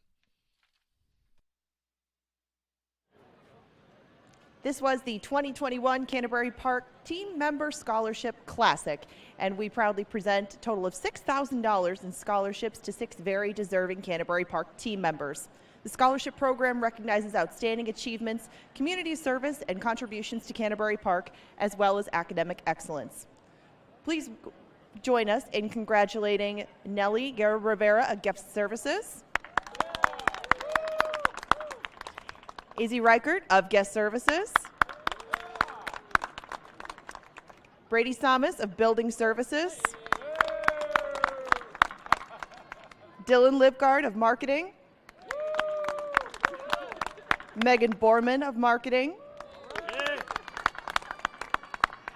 and Brady Poplar of AV and Security, who cannot be here tonight, but he is the only graduate on a stick out here outside of the winner's circle.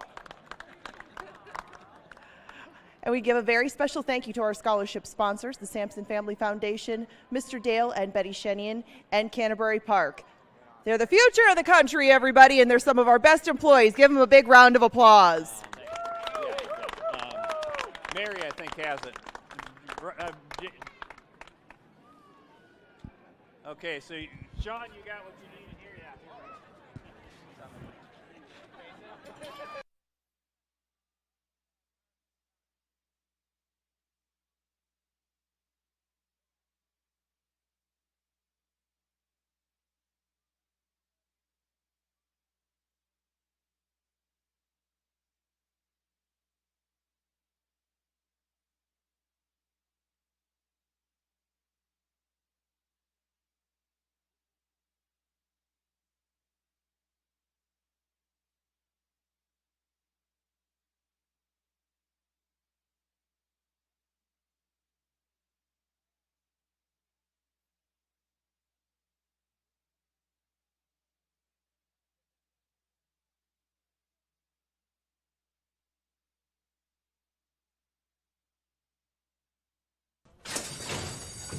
And they're off. A stumble out of the gate for Dancer on the Beach, who's last and spotted the field about 7 lengths. Checkmate, the first to show speed, joined by It's a Boy. And again, the last horse away, way at the back is Dancer on the Beach. Copper Fiddles in third. Outside of that one comes Creative Plan, and then it's a gap of 3 back to Omen of Change. And they're not going to persevere on Dancer on the Beach, who's being pulled out of the race. Dancer on the Beach being pulled out of the race. Back around that turn, they go up the backstretch with Checkmate and Quincy Hamilton opening up a 3-length lead on Copper Fiddle. It's a Boy content to be restrained early here by L.A. Valenzuela. They've got a half length behind that deuce. Then we come back to Creative Plan, and at the back of that clump is Omen of Change. Just 5 lengths separate the field right now in an opening quarter that went 23 and flat. Honest enough for Checkmate, who's trying to win 3 in a row, and Quincy Hamilton still has plenty of horse right now as they bank up the end of that backside and head to the far turn.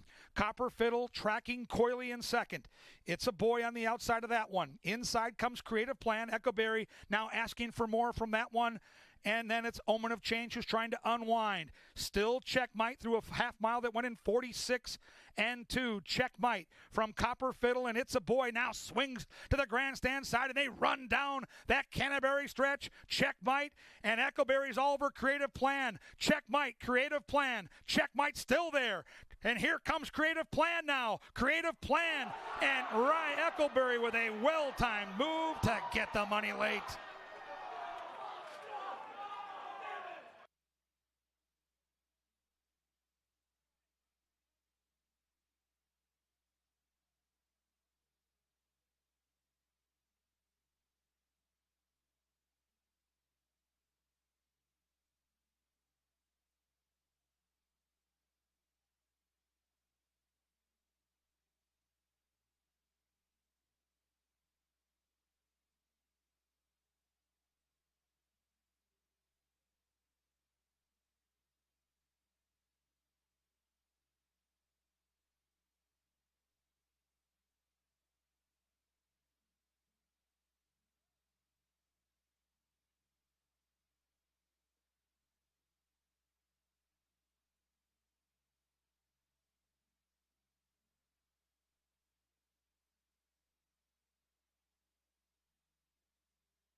12 minutes away from race number 4, and it's my favorite time of day. It's pick 5 time down here in the paddock for the pick 5.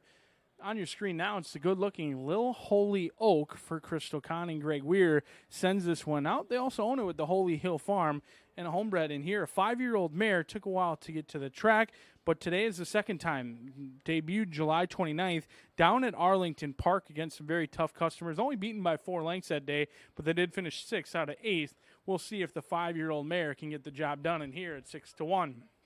The 2 is Added Diamonds. Luis Valenzuela gets the call for Burnell Roan. 0 for 10 has been taking on much easier than they'll face today, but a 5th place finish last time out and a 3rd place finish now going back up in class. That's rare. Once you go to maiden claiming, typically you stay there. This one goes back up to the maiden special weight level, 6-1 on Added Diamonds. The 3 is Charlie's Missile. This is your morning line favorite, 9-5. Currently your clear second choice.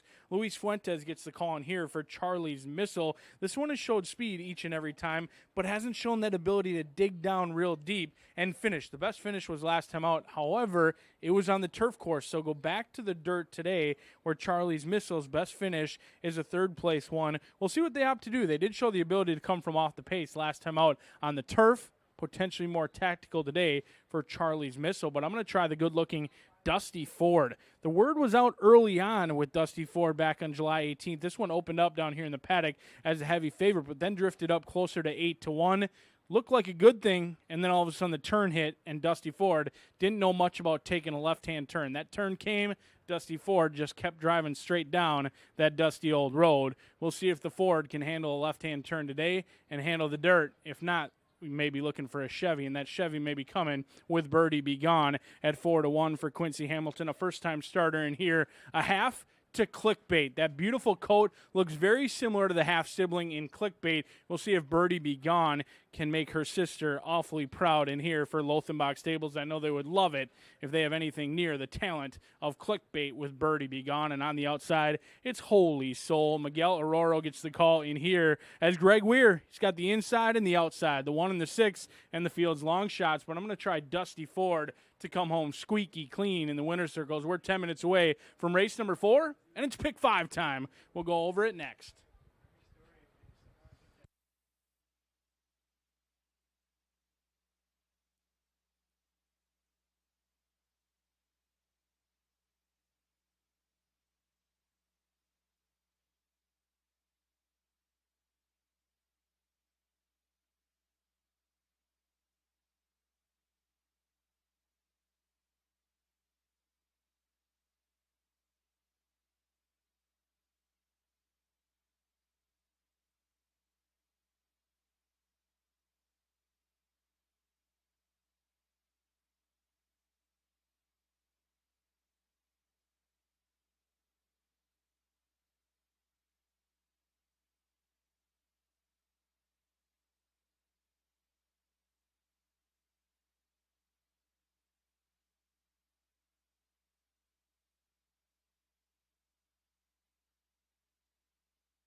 In approximately 8 minutes, we will kick off our pick 5.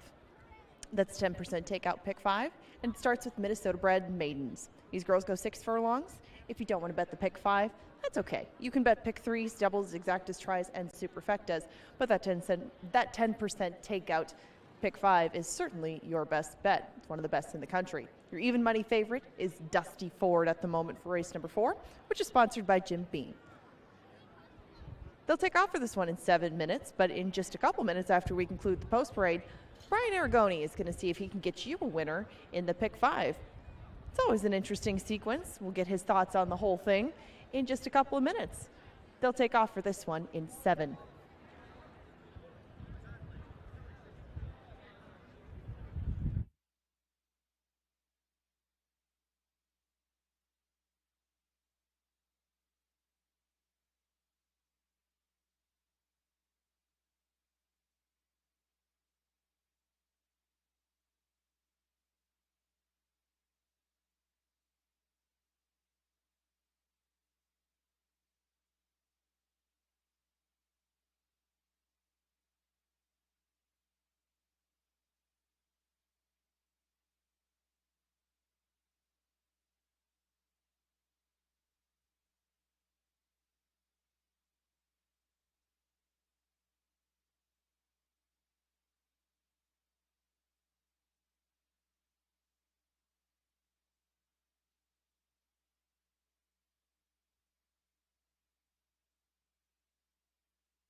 It's the Maker's Mark, and it's 10% takeout time here for the Pick 5, which has paid generously each and every day at Canterbury Park. This week, it paid over $2,000 for only 50-cent Pick 5 play.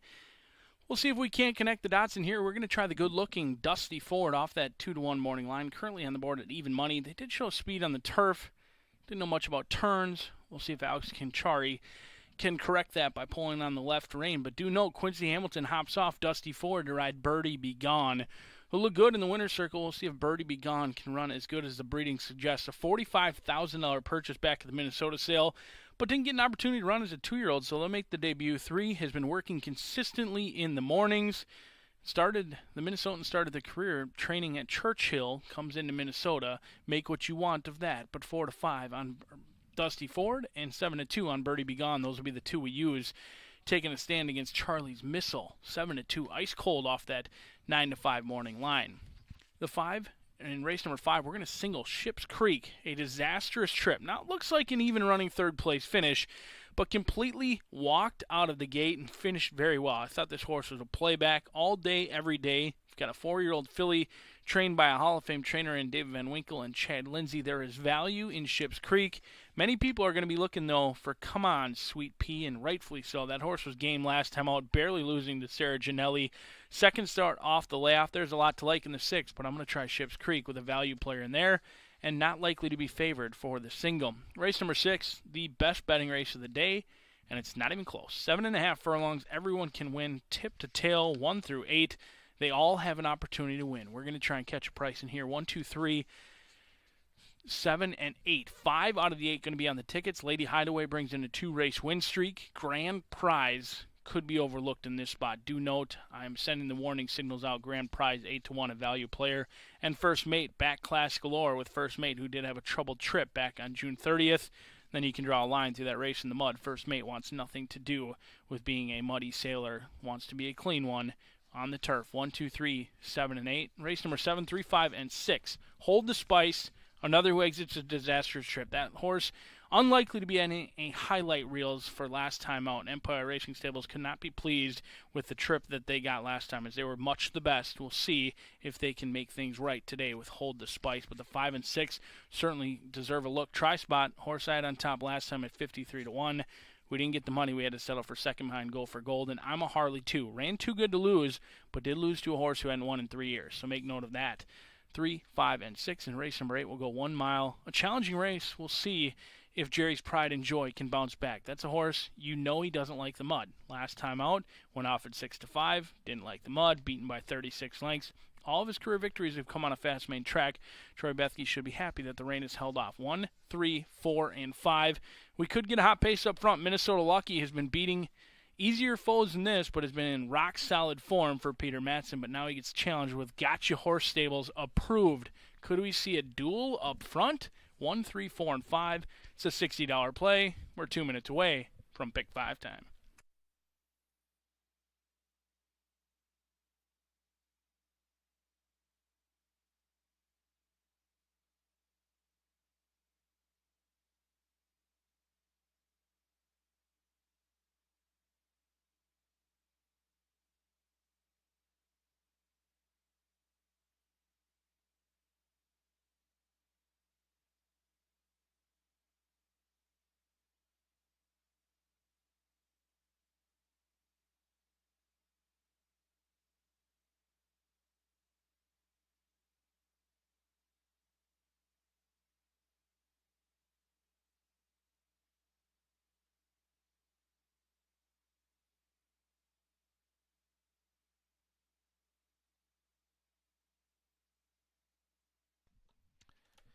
And the horses are approaching the starting gate inside a minute to the pick 5 and race 4.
The horses have reached the starting gate. It is now post time. Post time for race 4.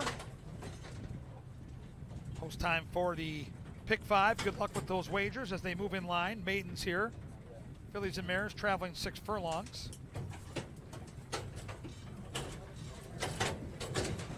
Five of the 6 with racing experience. The 5 horse, Birdie Be Gone, debuting. Holy Soul will be the last in line. Pick 5 time. There, in the gate. Locked up. And they're off. Everybody made the start. On the outside, the first-time starter, Birdie Be Gone, is showing keen early speed in her debut, and she takes the lead, but not for long, joined by Dusty Ford. Dusty Ford takes that lead away. Let me come back just a length to Charlie's Missile. Inside of that one is Added Diamonds. 4 lengths back to Lil Holy Oak. At the back of the field is Holy Soul. 10 from front to back. Pace battle on the front end sees Dusty Ford. And Alex Conchari leading it by a measured length. They went 21-4 for the opening quarter mile. Quincy Hamilton has Birdie Be Gone, that debuting horse right there in second. Added Diamonds is kind of spinning the wheels. Charlie's Missile's trying to close in. Nothing from Little Holy Oak or Holy Soul. They'll need some divine intervention from back there as they bank around the turn. And the speed duel continues. And on the outside is Birdie Be Gone. On the inside is Dusty Ford. Dusty Ford made the turn but can't keep up right now. Birdie Be Gone is going gone right now. Good looking debut as Quincy Hamilton asked the question. And this gray really responds in kind. A gutsy effort by Dusty Ford, but Birdie Be Gone, one look was all it took.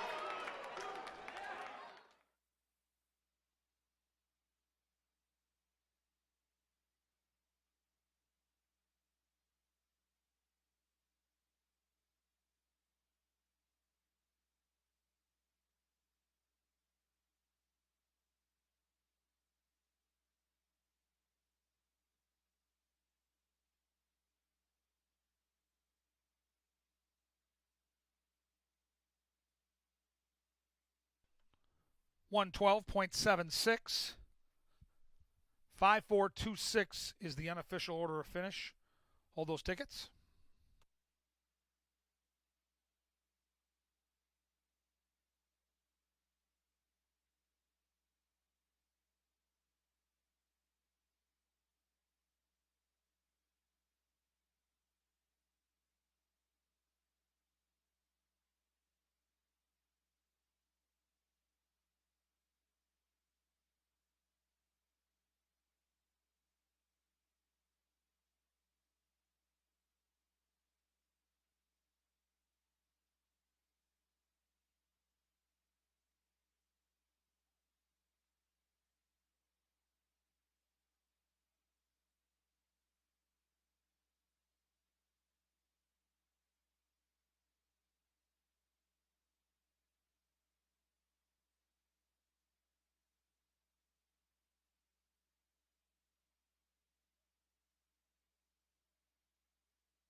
Race 4 official and cashable.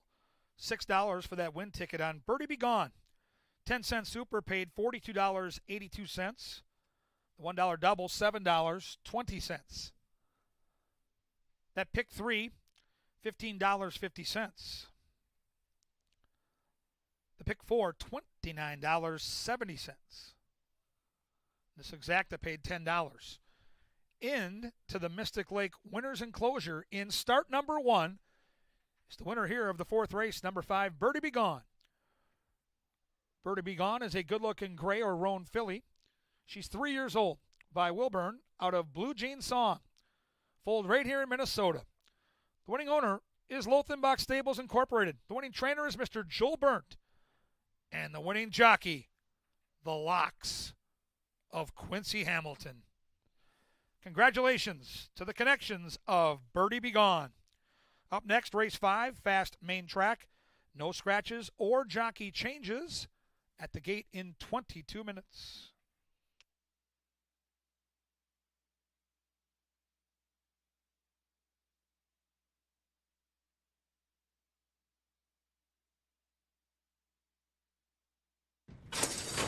And they're off. Everybody made the start. On the outside, the first-time starter, Birdie Be Gone, is showing keen early speed in her debut, and she takes the lead, but not for long, joined by Dusty Ford. Dusty Ford takes that lead away. We come back just a length to Charlie's Missile. Inside of that one is Added Diamonds. 4 lengths back to Little Holy Oak. At the back of the field is Holy Soul. 10 from front to back. Pace battle on the front end sees Dusty Ford. And Alex Conchari leading it by a measured length. They went 21-4 for the opening quarter mile. Quincy Hamilton has Birdie Be Gone, that debuting horse right there in second. Added Diamonds is kind of spinning the wheels. Charlie's Missiles trying to close in. Nothing from Little Holy Oak or Holy Soul. They'll need some divine intervention from back there as they bank around the turn. And the speed duel continues. And on the outside is Birdie Be Gone. On the inside is Dusty Ford. Dusty Ford made the turn but can't keep up right now. Birdie Be Gone is going gone right now. Good looking debut as Quincy Hamilton asked the question, and this gray really responds in kind. A gutsy effort by Dusty Ford, but Birdie Be Gone, one look was all it took.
13 minutes away from the 5th. We'll stretch it out and go 1 mile on the main track in here.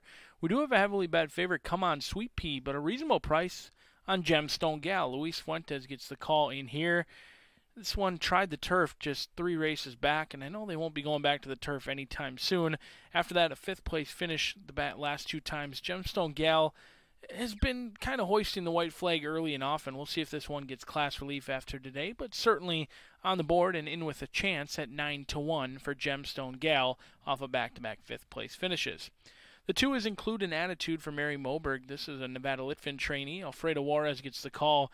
A very late-running 2nd place finish. It looked like after hopping at the start, Include an Attitude had no chance, no opportunity. If you had bet this horse, it looked like you were done. Back to the beer line for you. But Include an Attitude finished with a complete rush and a rally that shows the horse might actually want the distance. Went 1 mile and got the maiden breaking score. The time didn't come back all that impressive, but last race, very game, and now you'll get 13-1 on Include an Attitude. But I'm going to try Ships Creek. This one is tested at this level, made the jump from maiden claiming to winners last time out, and on paper, it looks like a 3rd place finish beaten by 8, but that really doesn't tell the story. The horse completely walked out of the gate, finished incredibly well, and the 2nd place runner from that day, Very Good, came back to win by about 10 lengths since then. I am all about Ships Creek, and I will be shipping it in the win pool if we get anywhere near 3-1 on Ships Creek. The 4 is Lady Astrid. Kelsey Haar gets the call in here for Robert Klein. She has been aboard this 3-year-old filly by Mo for the Money each and every start, looking for win number 2 in start number 7. Last race didn't really get into the bit because Very Good, which I referenced in the Ships Creek race, did come back to run August 1st and won by 6 lengths and looked good doing so. But Lady Astrid just kind of chased one pace all the way around. We'll see if Kelsey Haar can have the magic touch with her girl, Lady Astrid.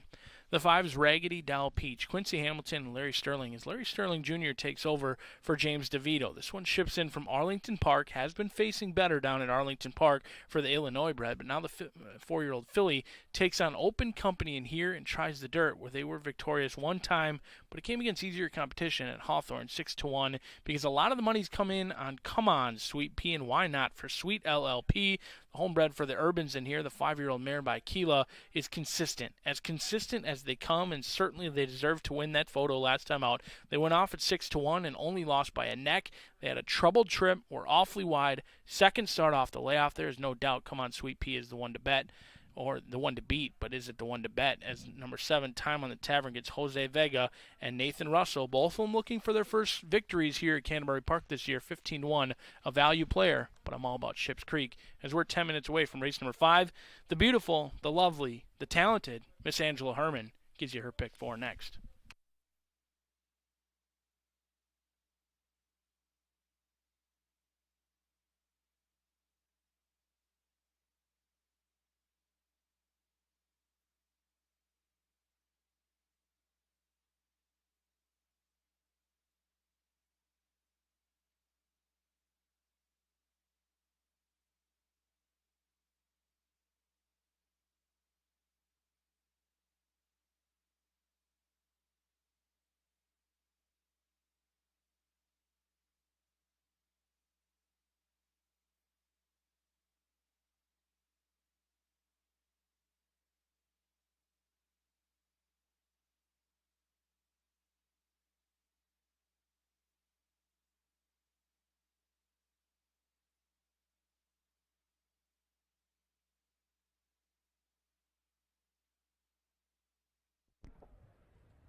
Here comes the field for race number 5. It's 8 minutes away, and it is the first leg of our late 50-cent pick 4.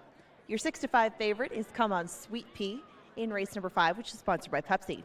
In addition to the pick 4, pick 3s, doubles, exacta strays, and supers, all wagering options in this field of 7. They'll take off in approximately 8 minutes, and in the meantime, we'll discuss pick 4 shortly.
On screen right now is your 2-to-1 Hammer Time. Ships Creek is Budweiser Hammer Time in BA's estimation. She's a bit of a closer. She'll need some pace to run into, and Ships Creek comes off a nice third-place finish for David Van Winkle and Chad Lindsay.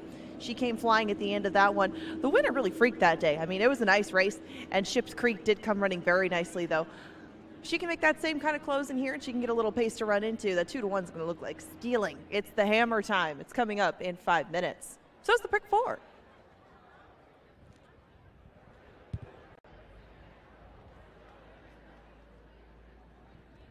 And there's the ticket on the screen that I've put together. Come On Sweet Pea is my single. Of course, it's me versus Brian in this one. And Come On Sweet Pea is your 7-to-5 favorite. She comes off a nice second-place finish, and that was at this similar condition. Sarginelli, actually from the same connections, beat her that day on the front end, but Come On Sweet Pea hadn't run since December. Mike Beeler now brings her back for a second start with Alonso Quinones back in the saddle. It really looks like a good setup for her. She might be able to be a bit closer to the pace today. I don't know if they're going to go 46-4. She gets an outside position. She should be in the driver's seat. I mean, she looks like she'll run a similar sort of race in a similar sort of spot. She was only a neck behind last time, so I just singled her and moved along to what I thought was a bit more of a contentious race. I ended up taking grand prize on top, and I do have Team Lothenbach right behind me. They're not going to say anything, but they just won the last race with the first-time starter. Grand prize is a bit more to her as far as races. She's finished in the top 2 in 10 out of 12 of them, and one of those wins did come on the turf to kick off her campaign up here in 2021. Now, since that time, she went to the main track in a race that was moved off into the mud. Grand Prize didn't run quite as well, but she's going to be my top choice in there. Lady Hideaway does get her most recent rider, though. Rye Eccleberry rode both of the inside 2 the last time they won. He opts for the 1, so we'll get Quincy Hamilton, who just won with the Burnt Barn and the Lothenbach stable last time around. 1, 2, 7, and 8 for me in there. That is a contentious group. A lot of mine come from off the pace, though. If you see them going about 48 and change or something for the first half, they'll all be in trouble in race number 6. Race number 7 is also on the turf. This one is for Minnesota breds. It's an allowance. 7.5 furlongs is the distance. And I took the inside 3. 2 of them come out of the same race. It's a pretty relative condition, the 25 non-2s. And Thick Haze came up victorious over Hold the Spice. But Hold the Spice made a great late move. I thought he was going to get there, but he just came up a length short, and Thick Haze ran an excellent effort in that one. He got claimed that day, got claimed back into the Burnt Barn for the Lothenbach stable. And Thick Haze should be able to get the jump on him in there. And a lot will depend in that spot on what Bubba Bob does. If Bubba Bob can slow things down on the front end, nobody's going to catch him. So I used all 3 of them because they're all 3 going to get very different trips in there.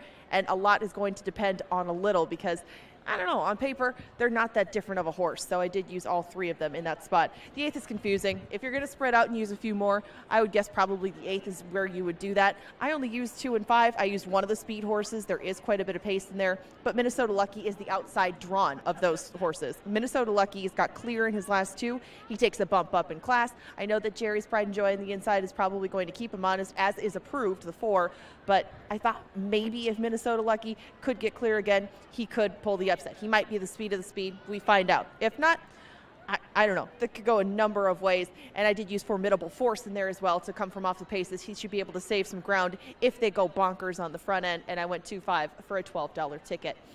You still got 2 minutes to bet this one. If you do want to bet the late pick 4, it certainly looks a little bit more interesting than the early part of our card, simply due to field size. The turf races are going to be a little more contentious, so if you want to take a look at this ticket and move it around a little, I don't blame you. But come on, Sweet Pea.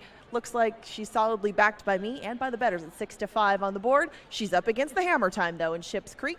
Good luck whichever way you go in this pick 4. You've only got 2 minutes left to bet it.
The horses are approaching the starting gate here for race number 5.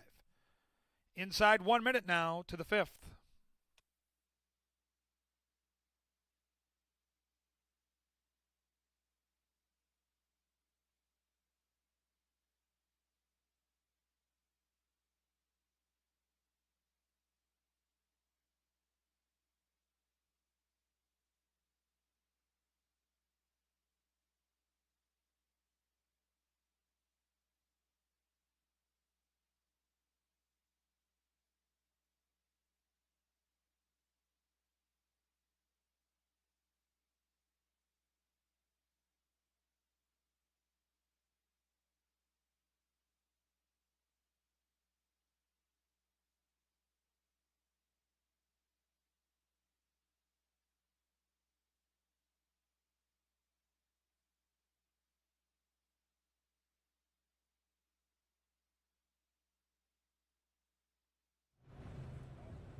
Horses have reached the starting gate. It is now post time. Post time for race number 5. As we crank up the late pick 4. The 6 horse, Come On Sweet Pea, even money favorite. And the 3 Ships Creek, second choice at 2-1. Gemstone Gale 5-1 from the rail. Everybody else double digits. Fillies and mares loading professionally. 2 Minnesota breds to post 6 and 7. They'll be the last 2 in line. Here comes time in the tavern. Jose Vega there. Now in the gate.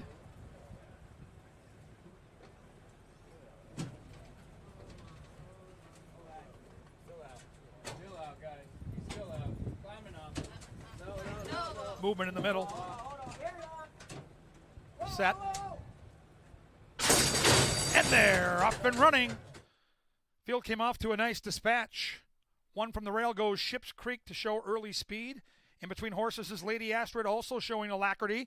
And Time in the Tavern intensifies that early pace. The last horse away is the 2-horse, Include an Attitude. The 1-horse right there, Gemstone Gale, checked for racing room, a little bit ranked now, and having some issues there is jockey Luis Fuentes.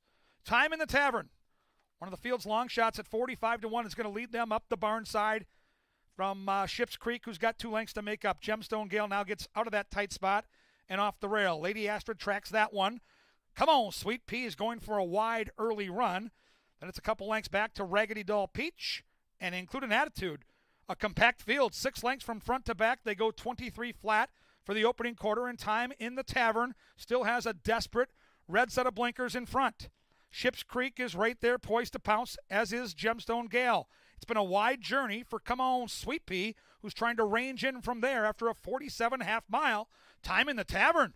Time in the Tavern at 45-1, still there. Time in the Tavern from Gemstone Gale, who had that early trouble. In tight is Ships Creek. Come on, Sweet Pea. Still wide, still charging. Lady Astrid is next. The others better start running. Top of the Canterbury stretch. Long shot, Time in the Tavern from Gemstone Gale. Come on, Sweet Pea to the outside. Inside is Ships Creek, looking for the light of day, and here comes Lady Astrid, splitting horses. A cavalry charge. She's Gemstone Gale to the lead. Gemstone Gale, come on, Sweet Pea. Gemstone Gale, come on, Sweet Pea. Gemstone Gale gets the money tonight.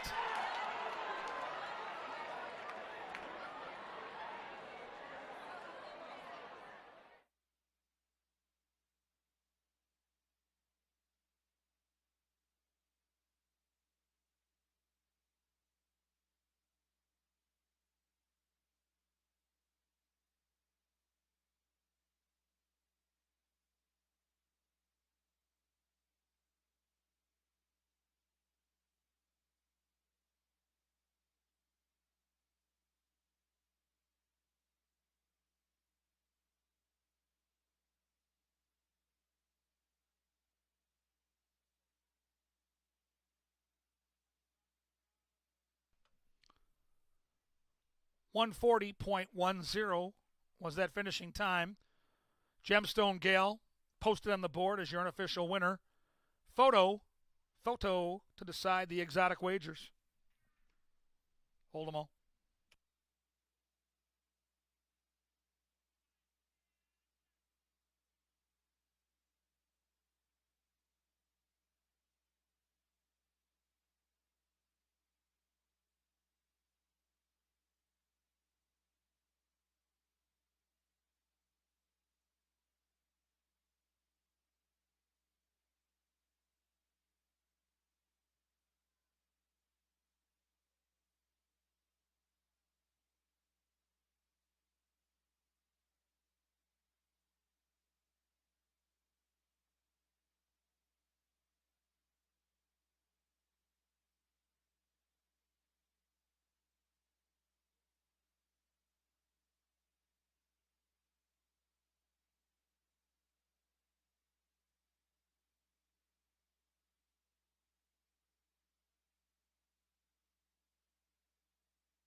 Photo sign is down. Second goes to the 4, Lady Astrid. Third, number 6, Come On, Sweet Pea. Fourth, number 7, the long shot, Time in the Tavern. Soon to be official and cashable.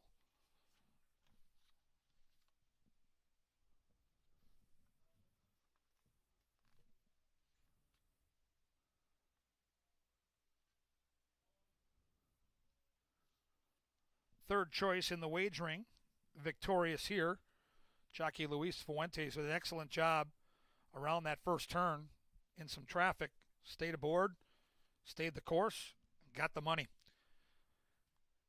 Getting set to meet up with the connections here and enter the Mystic Lake Winners Enclosure is the winner of our 5th race, number 1, Gemstone Gale. Gemstone Gale is a 3-year-old bay filly by gemologist out of Miss Star Maker, foaled in Kentucky.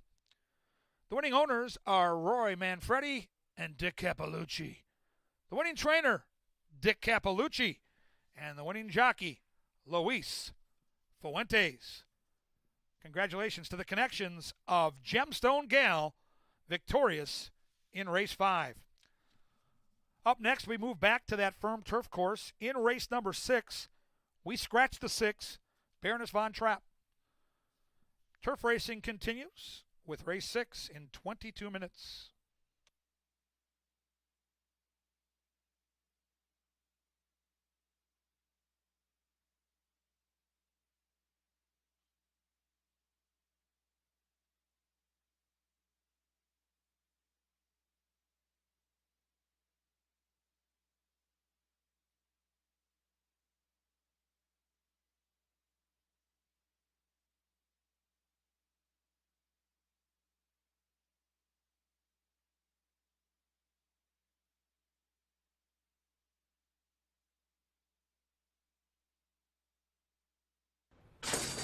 And they're up and running. Field came off to a nice dispatch. One from the rail goes Ships Creek to show early speed. In between horses is Lady Astrid, also showing alacrity. And Time in the Tavern intensifies that early pace. The last horse away is the 2-horse, Include an Attitude. The 1-horse right there, Gemstone Gal, checked for racing room, a little bit ranked now, and having some issues there is jockey Luis Fuentes. Time in the Tavern, one of the field's long shots at 45-1, is going to lead them up the barn side from Ships Creek, who's got 2 lengths to make up. Gemstone Gale now gets out of that tight spot and off the rail. Lady Astrid tracks that one. Come on, Sweet Pea is going for a wide early run. Then it's a couple lengths back to Raggedy Doll Peach and Include an Attitude. A compact field, 6 lengths from front to back. They go 23 flat for the opening quarter, and Time in the Tavern still has a desperate red set of blinkers in front. Ships Creek is right there poised to pounce, as is Gemstone Gale. It's been a wide journey for Come On Sweet Pea, who's trying to range in from there after a 47.5 mile. Time in the Tavern. Time in the Tavern at 45-1, still there. Time in the Tavern from Gemstone Gale, who had that early trouble. In tight is Ships Creek. Come on, Sweet Pea. Still wide, still charging. Lady Astrid is next. The others better start running. Top of the Canterbury stretch. Long shot, Time in the Tavern from Gemstone Gale. Come on, Sweet Pea to the outside. Inside is Ships Creek, looking for the light of day, and here comes Lady Astrid, splitting horses. A cavalry charge. She's Gemstone Gale to the lead. Gemstone Gale, come on, Sweet Pea. Gemstone Gale, come on, Sweet Pea. Gemstone Gale gets the money tonight.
Each and every Thursday out here at Canterbury Park, we give one lucky fan the opportunity to be the analyst for the day. Today's lucky winner, Al Tarkovsky. Sorry if I butchered that name, but his tag is home with Al. And he believes Lady Hideaway is good for race number 6, 7-2, currently 5-2 co-favored. Al might be onto something. He says this is a tight race with Jen Take Charge, Lovin' Bullies, and First Mate, all more than capable of stealing this race. However, Lady Hideaway is bred for the turf, is coming off a smoking hot buyer number, and gets Rye Eccleberry to maneuver a trip. We'll see if Rye can bring Al home a winner. And if you get selected for the Analyst of the Day, you get a $10 win wager on your selection, your top pick, and you also get a swag bag from Canterbury Park here. So certainly wishing Al the best of luck, and thanks for everyone who sent in their picks. There was plenty of picks. Lady Hideaway was certainly a popular selection amongst the fans for the Analyst of the Day category, and why not? Lady Hideaway currently co-favored for Rye Eccleberry and Tony Ringstorff in here. This one has won 2 races in a row. Looks for the turkey if you're in bowling terms.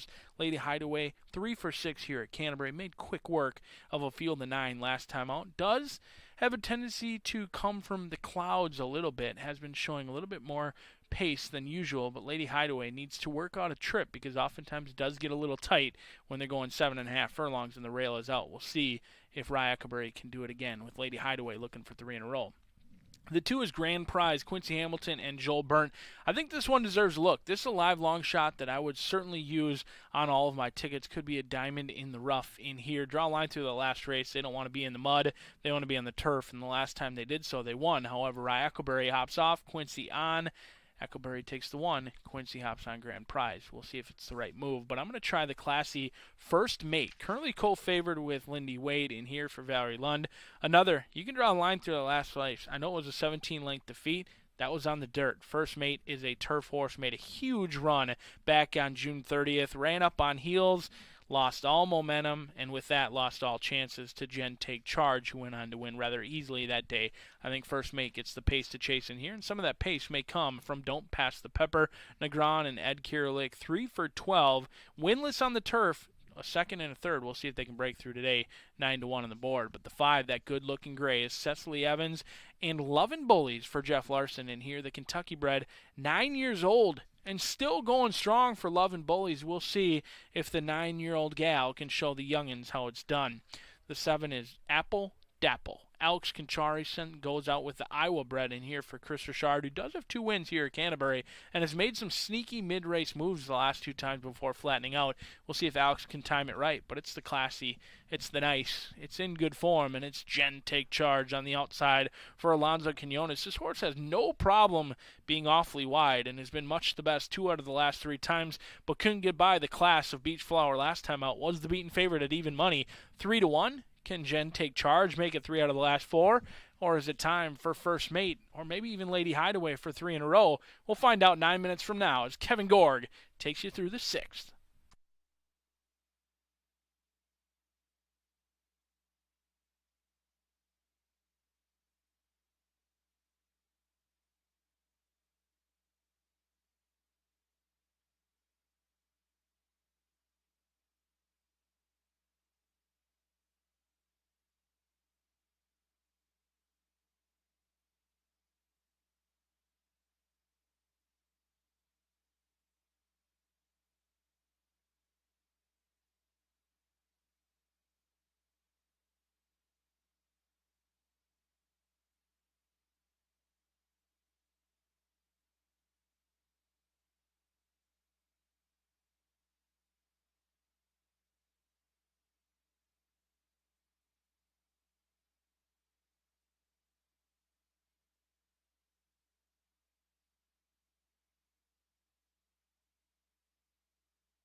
Race 6 will go off in about 6 minutes. Without the 6, Varanus Von Trapp. Varanus Von Trapp is scratched out at this 7.5 furlong turf event. It's a nice optional claimer, 25,000 the tag on some of them. You can do win, play, show, exactus tries, 10-cent supers, dollar doubles, and 50-cent pick threes in race 6. The sponsor for race 6 each day is Mystic Lake Casino and Hotel. We do have music tonight out here on the stage, but we also have music coming up in the Canterbury Concert Series. There's still plenty of acts left if you'd like to get tickets online for Robert Cray, Daughtry, Government Mule, or Blackberry Smoke. The full schedule and where you can get tickets are available online. CanterburyPark.com is the place for all that information. Coming up on Wednesday, August 18th, we're going to have Made in Minnesota Day. It's a great showcase of Minnesota breds, and it also has a good Breeders' Cup betting challenge contest, a feeder into that one, the Big Ten at the end of the summer. It's a $300 buy-in, $200 bankroll, $100 bank fee. Of course, there are rules. You want to check those out on the website. If it interests you, that will be on Wednesday, August 18th, to go right along with our big stakes night. The Indian horse relays are coming up at the end of the month as well. Bareback racing and the Indian market go along together on those 3 days. The Indian horse relay is America's first sport. Its history dates back over 400 years. And each team consists of 3 horses and 4 warriors. Riders in full regalia race bareback on the track and exchange horses at top speed. If you've never seen it, it is a sight to behold. Come and join us on the 24th, 25th, or 26th, and you can see the Indian horse relay for yourself. There's also an Indian market going each night from 5 to 9 p.m. That's what we got so far. Anything else that you want to check out, our promos, our dog days, all of that information can be found at CanterburyPark.com. In the meantime, though, if you want to bet race number 6, you have 4 minutes to do so. They're going to head over to the turf course shortly.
And the horses are approaching the starting gate.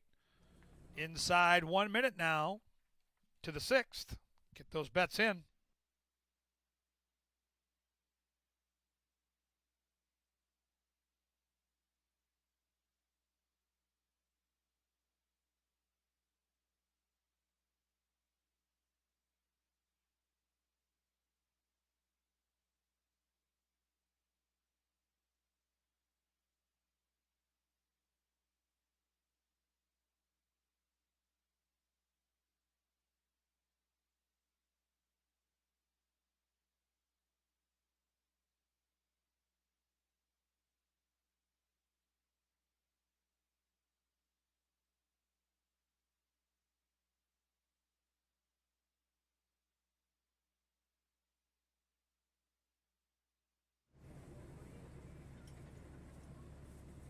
And the horses have reached the starting gate. It is now post time. Post time for the 6th.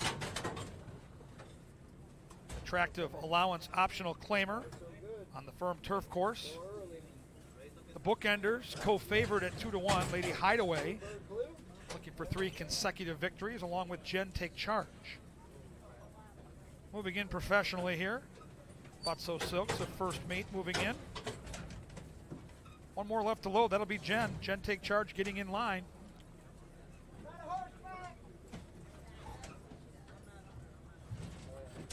There in the gate.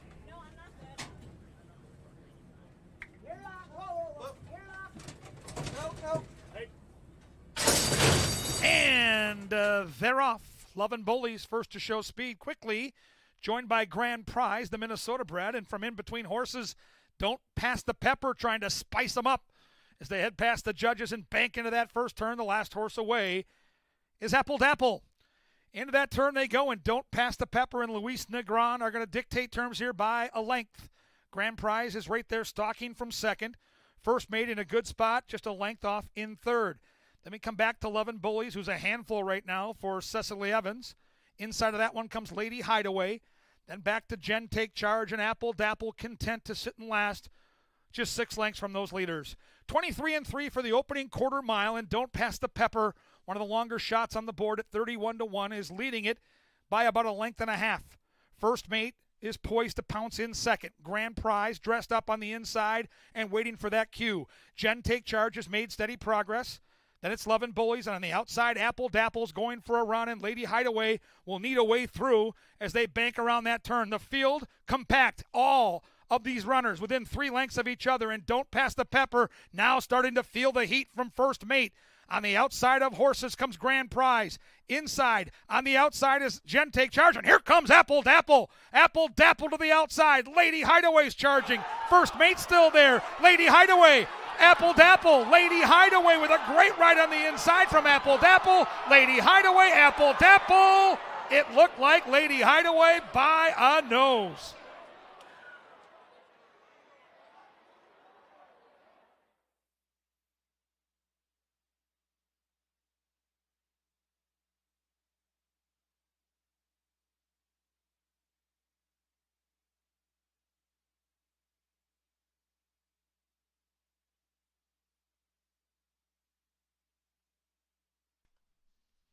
Photo sign up on the board. Tight finish. Very close call here in the 6th. Photo for the win between the 1 Lady Hideaway and the 7 Apple Dapple.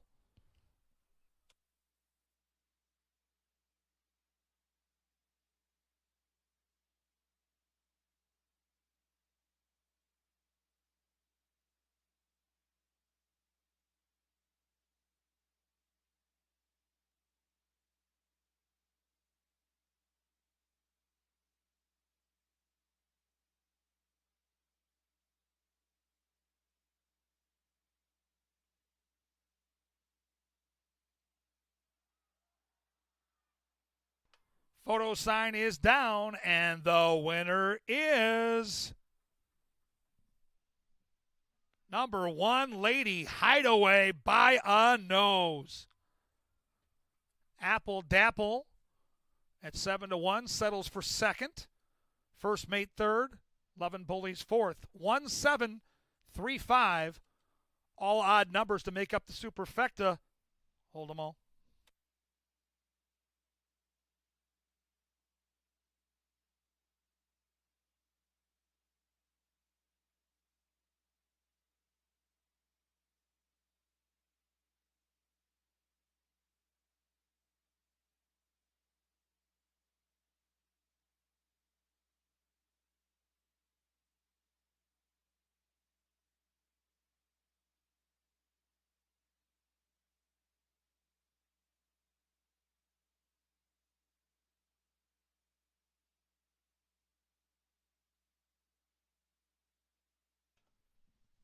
Official and cashable 3 wins in a row for Lady Hideaway.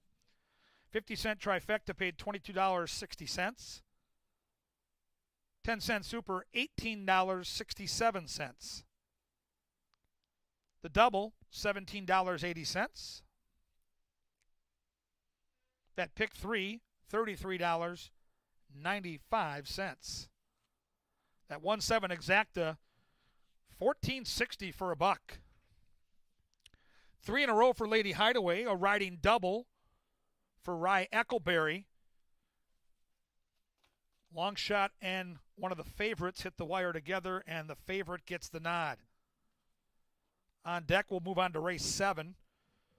Stay on this firm turf course with no scratches or jockey changes in the 7th race.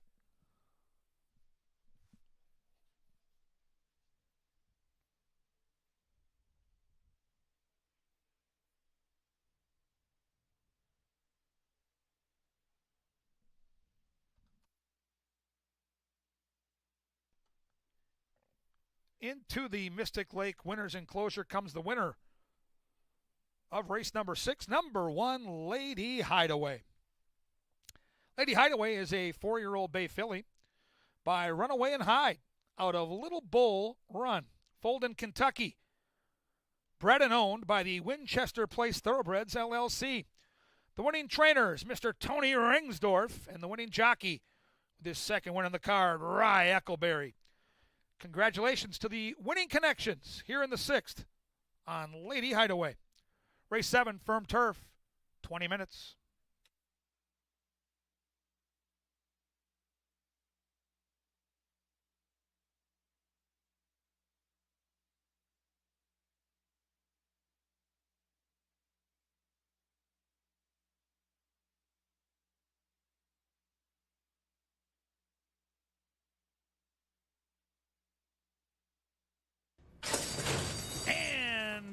They're off.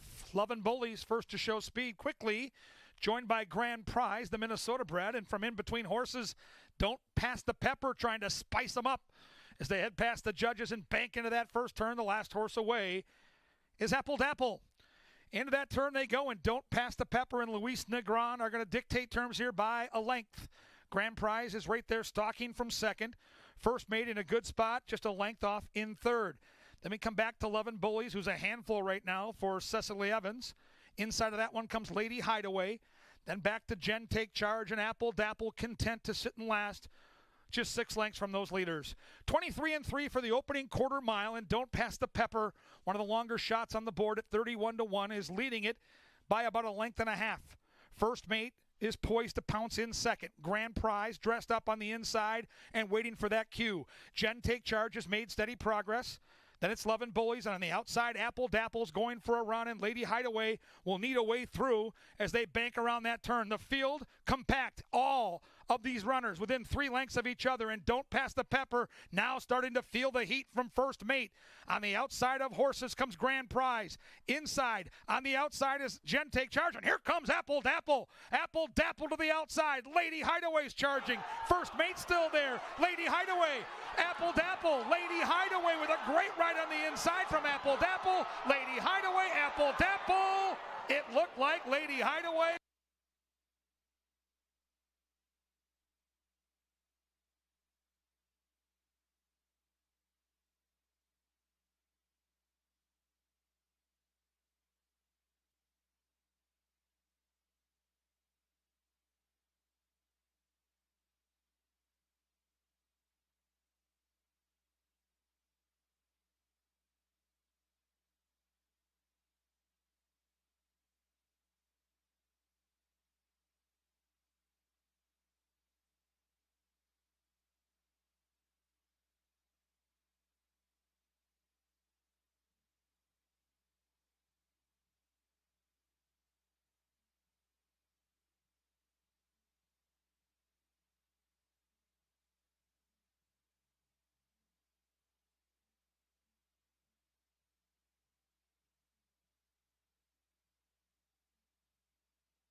12 minutes away from the 7th in here. Lady Hideaway and Rye Echoberry. What a ride that was. All dressed up with nowhere to go. Rye Echoberry awfully patient in there to get Lady Hideaway home.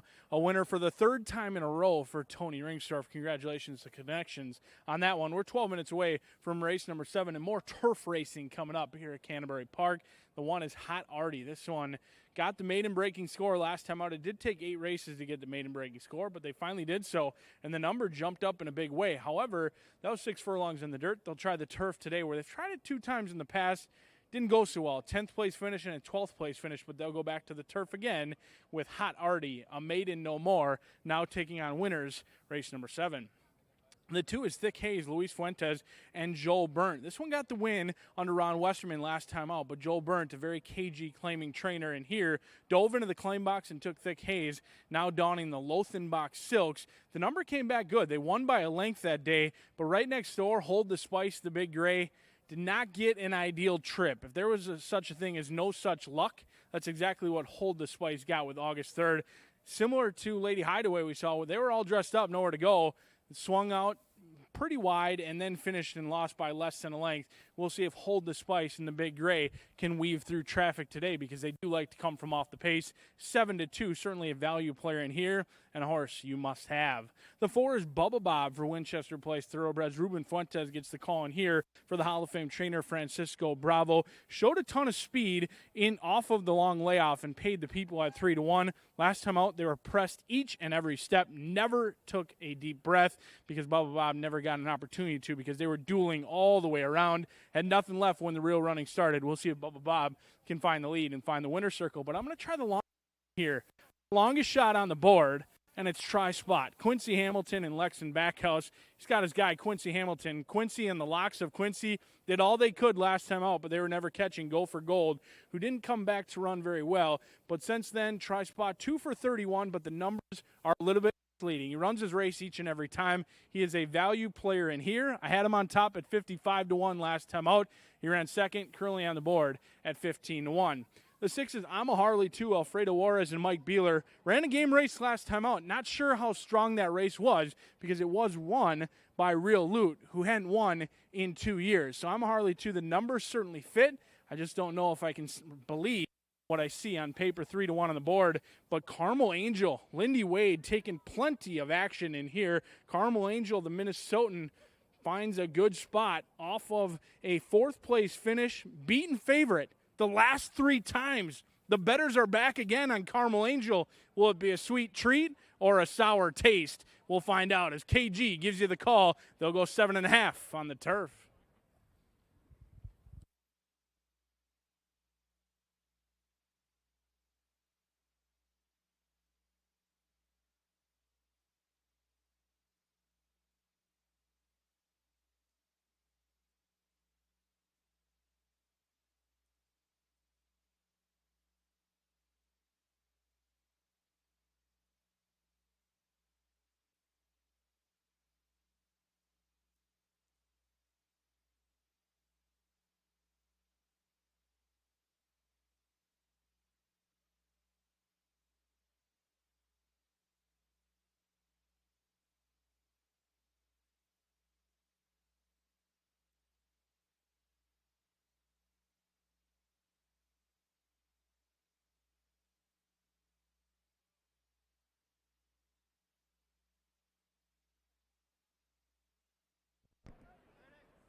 In 7 minutes, we'll run the 7th race with 7 in the field.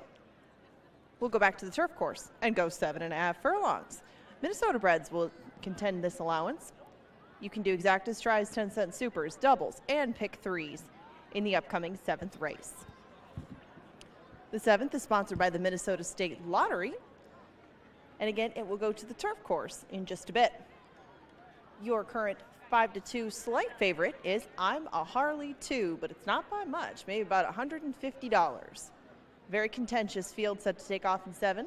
I'll talk to a couple of lucky folks down here trackside in just a minute.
We're down in the Lucky Lottery seats, and we have the Cruz family.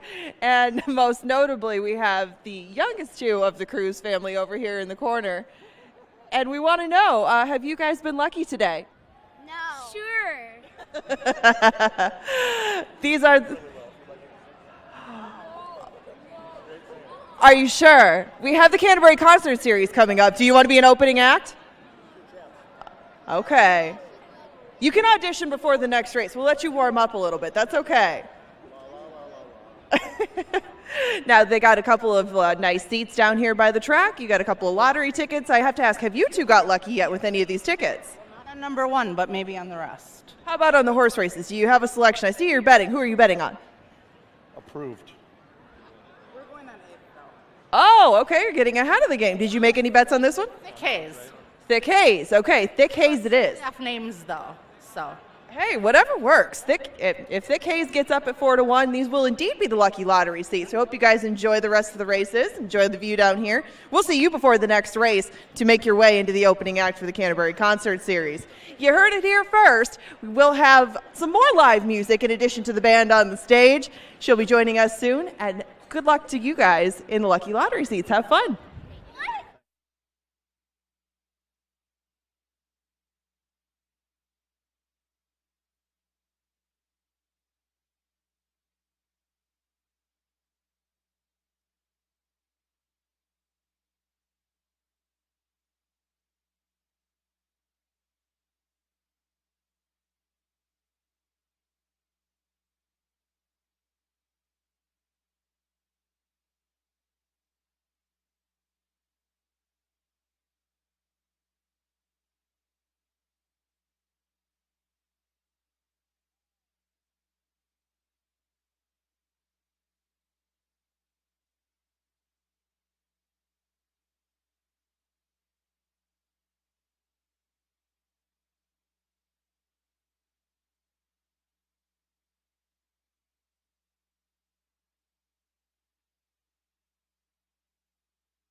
The horses are approaching the starting gate.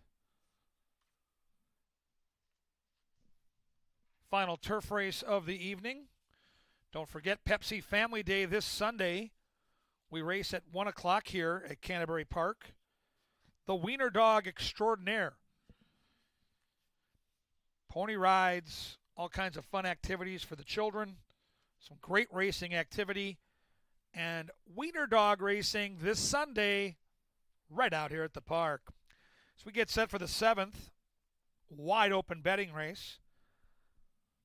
Currently, I'm a Harley 2, the lukewarm 5-2 favorite. Second choice, the 3, Hold the Spice. Third choice, Carmel Angel, 7-2, all bunched in the wagering along with Thick Haze, the 4th choice. Good betting race. They'll be ready to run inside a minute. Don't get shut out.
They're at the gate. It is now post time. Post time for the 7th.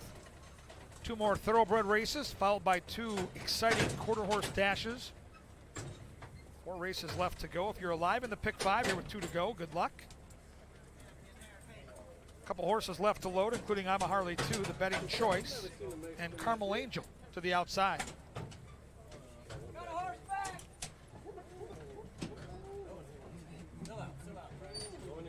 Angel moves in. There in the gate.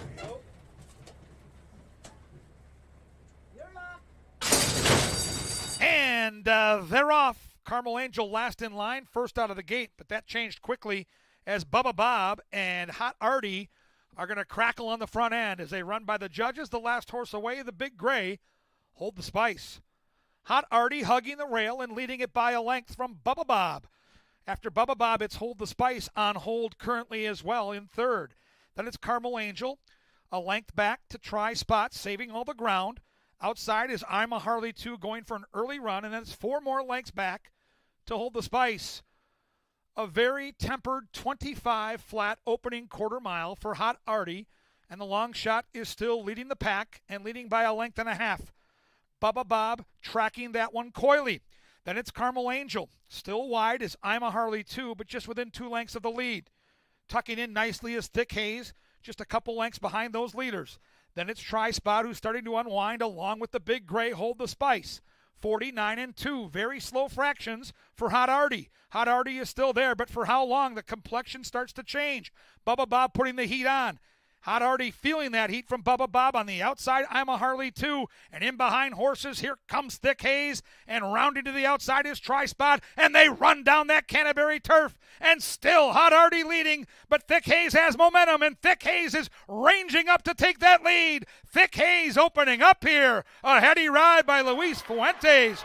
Thick Haze in front.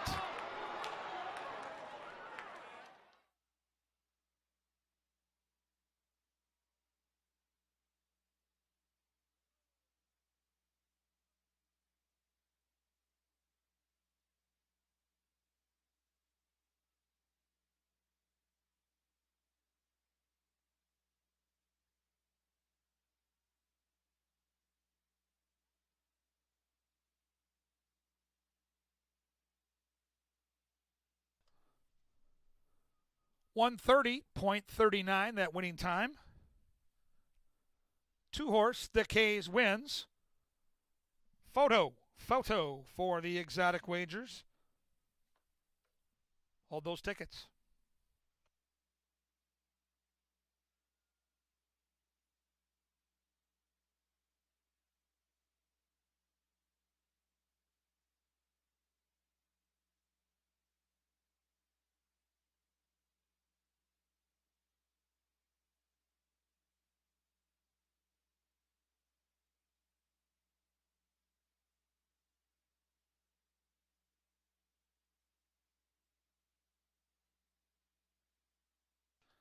Photo sign is down.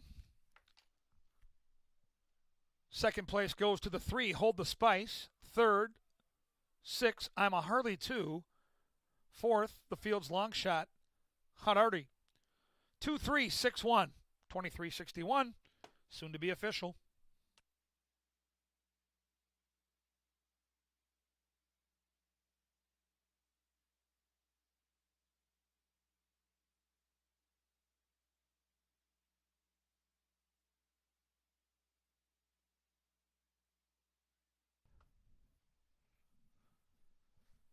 Thick Haze won his turf debut 8 days ago. Comes back with an impressive win and pays $6.20 to win. Trifecta paid $13.85. 10-cent super, $42.36. Not bad. Double, the 1-2 Buckle My Shoe, $12.60. Pick 3 for a 50-cent bet paid $27.10. And the 2-3 Exacta for $1 paid $11.40. Second one on the card for the Lothenbach Stables. Another banner season at Canterbury for them.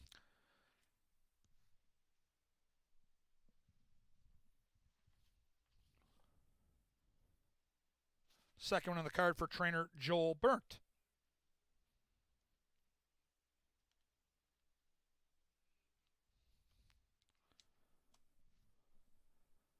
On deck, we close out the thoroughbred portion of the program, the Pick 6 and the Pick 5, with a 1-mile main track route. One more thoroughbred race, 2 more quarter horse dashes on this Thursday evening.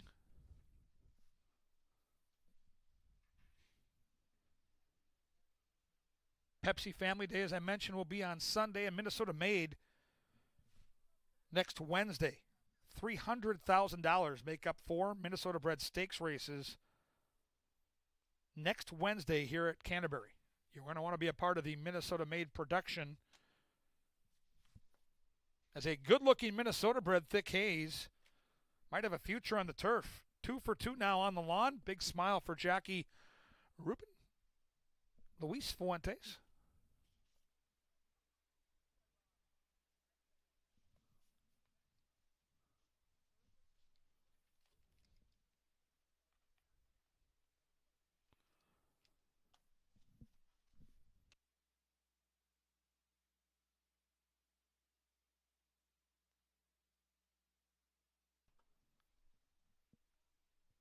Entering the Mystic Lake Winners Enclosure, the official winner of our 7th race, number 2, Thick Haze.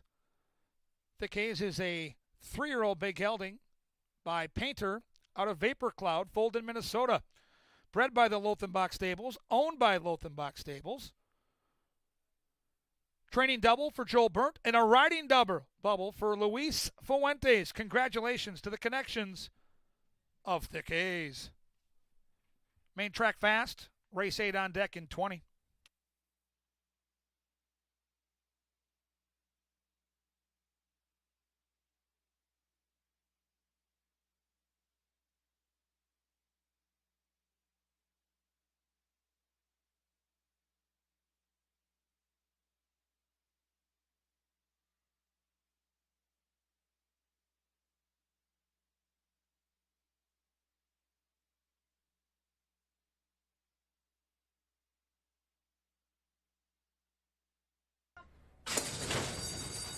And they're off. Carmel Angel last in line, first out of the gate, but that changed quickly as Bubba Bob and Hot Artie are going to crackle on the front end as they run by the judges. The last horse away, the Big Gray, Hold the Spice. Hot Artie hugging the rail and leading it by a length from Bubba Bob. After Bubba Bob, it's Hold the Spice on hold currently as well in third. Then it's Carmel Angel, a length back to Try Spot, saving all the ground. Outside is I'm a Harley 2 going for an early run, and then it's 4 more lengths back to Hold the Spice. A very tempered 25 flat opening quarter mile for Hot Artie, and the long shot is still leading the pack and leading by a length and a half. Bubba Bob tracking that one coyly. Then it's Carmel Angel. Still wide is I'm a Harley 2, but just within 2 lengths of the lead. Tucking in nicely is Thick Haze, just a couple lengths behind those leaders. Then it's Try Spot, who's starting to unwind along with the Big Gray, Hold the Spice.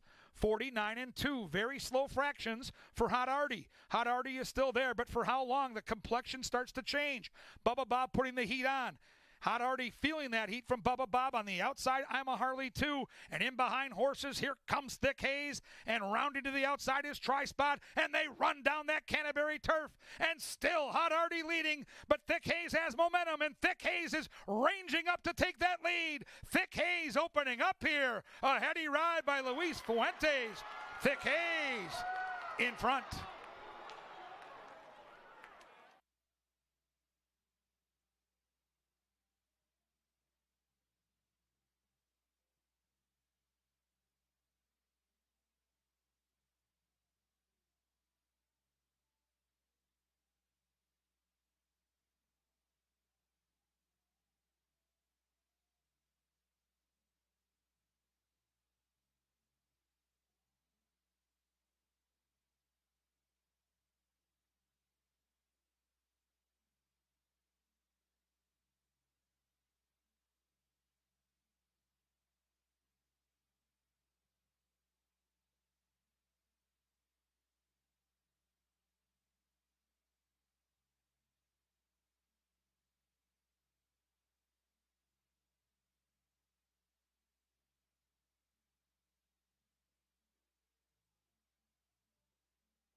Luis Fuentes making Mr. Joel Burnt very happy, and that's a man he's going to want to keep happy for some time. And Luis Fuentes gets off to a good start with the relationship, and Joel Burnt with Thick Haze first off the claim makes it look relatively easy.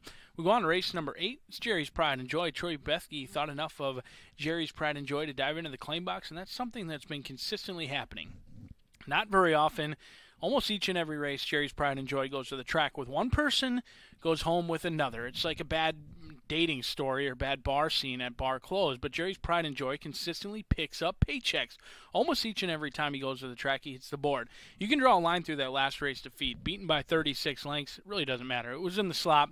Jerry's Pride and Joy wants nothing to do with the rain dance. Troy Bethke has to be awfully happy. We are on a fast surface today. Could bounce back in a big way at 5-1.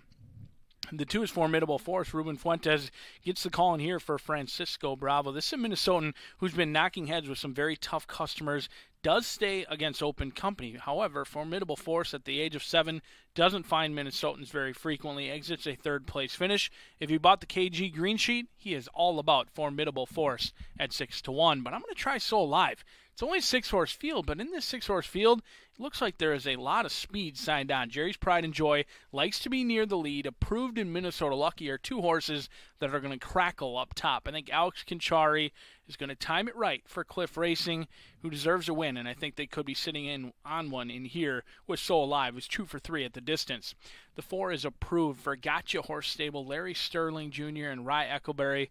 Man, has Rye Eckleberry been riding well here at Canterbury Park. He looks for another one. 9-2, a little bit chilly off that 2-1 morning line, but there's going to be a speed brigade up front, and it could start and finish with Minnesota Lucky. Now, Minnesota Lucky does go up in class in here, but it's completely dismantled fields the last 2 times, winning by 2 lengths and then winning by 18 lengths. Yeah, that's not a typo or a misspeak. Minnesota Lucky won last race by 18 lengths. Now doubles the claiming price. We'll see if Minnesota Lucky can keep it rolling for the Minnesotans in the 6. Irish Major, Tim Padilla, and Izzy Hernandez, turf to dirt in play, but I don't think Irish Major wants anything to do with the dirt. We'll see if I'm wrong, but Irish Major on the board at 9-1. I'm going to try So Alive to go from last to first. Can Approved and Minnesota Lucky hang on, or will it be another entry in here as we're 10 minutes away from race number 8? Good luck.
Race 8 is upon us.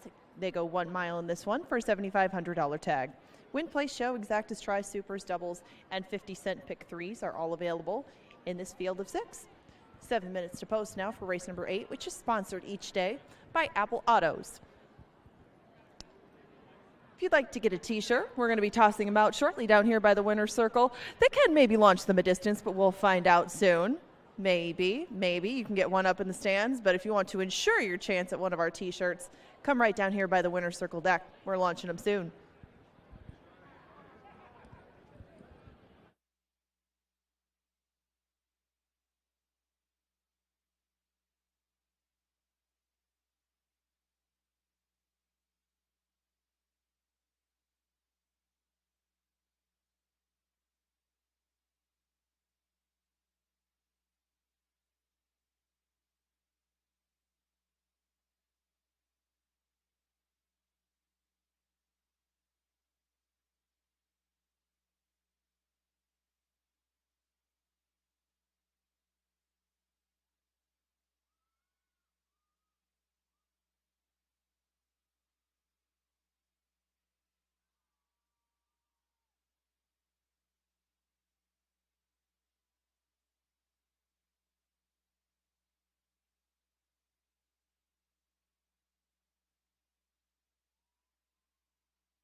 in the Flying V. The horses are approaching the gate. Inside a minute now to race 8. If you're alive in the pick 5, good luck.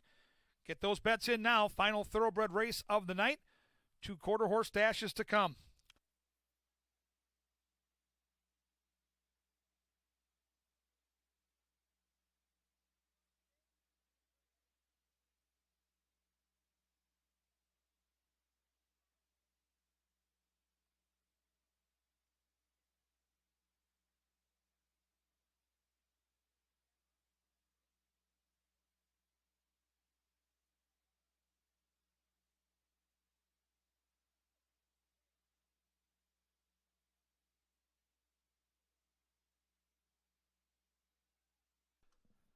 And the horses have reached the starting gate. It is now post time.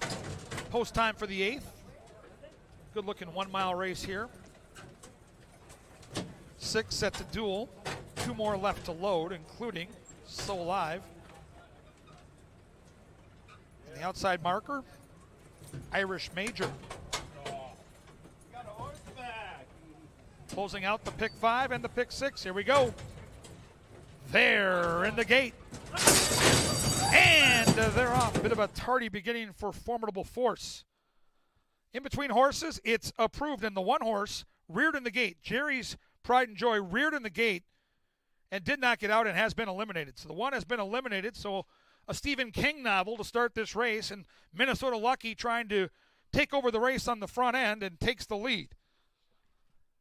In second, we have Approved. Then it's a big gap of 4 lengths back to Irish Major. Outside of that one is So Alive, and Formidable Force, after that tardy beginning, is some 17 lengths in the rears. 23 flat for Minnesota Lucky as he dictates terms, and Alonso Quinones has a comfortable 3-length lead over Approved. Approved is trying to track that one from second, and it's a big gap of 4 back to Irish Major. So Alive is starting to make some progress, and Alex Conchari's got him on the move. Formidable Force trying to make up ground after that bad beginning. Still 15 lengths away. 46 flat for Minnesota Lucky, and Minnesota Lucky has that lead, but the lead is diminishing, and Approved is carving right into it.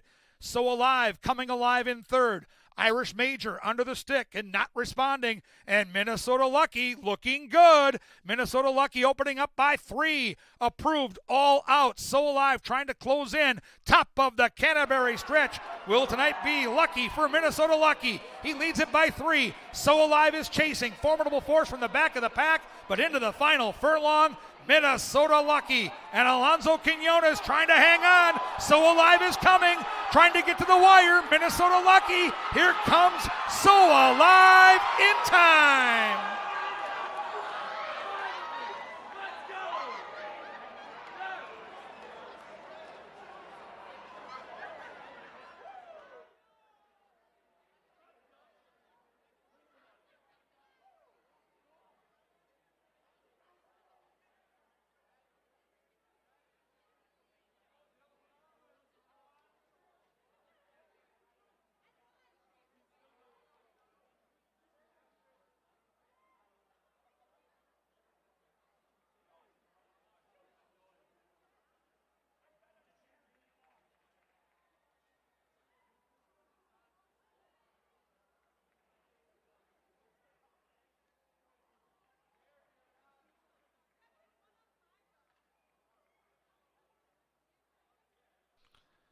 Photo sign up on the board, finishing time 138.74.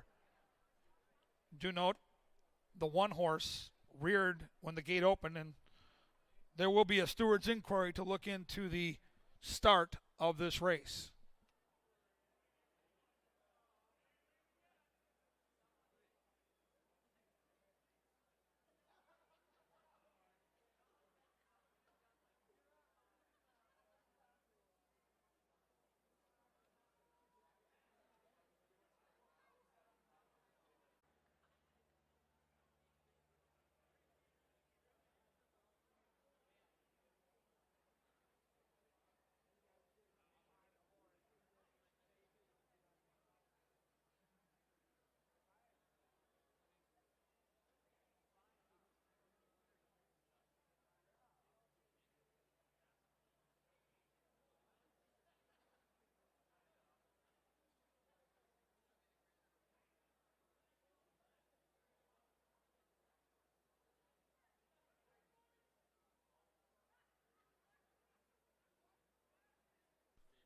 Moving into the Mystic Lake Winners Enclosures, the unofficial winner here of our 8th race, number 3, So Alive.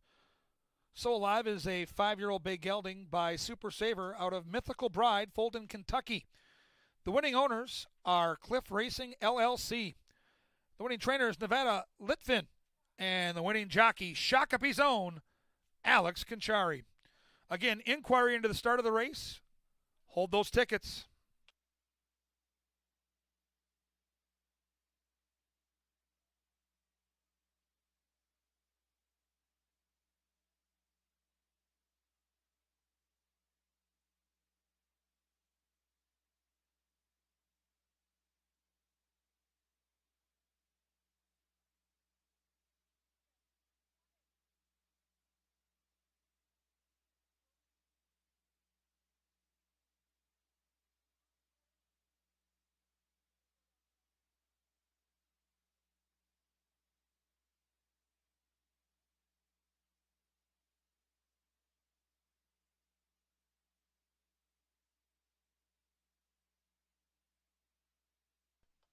All right, race fans, we have an announcement here from the stewards. There will be a refund involved. There will be a refund for all tickets on number 1, Jerry's Pride and Joy.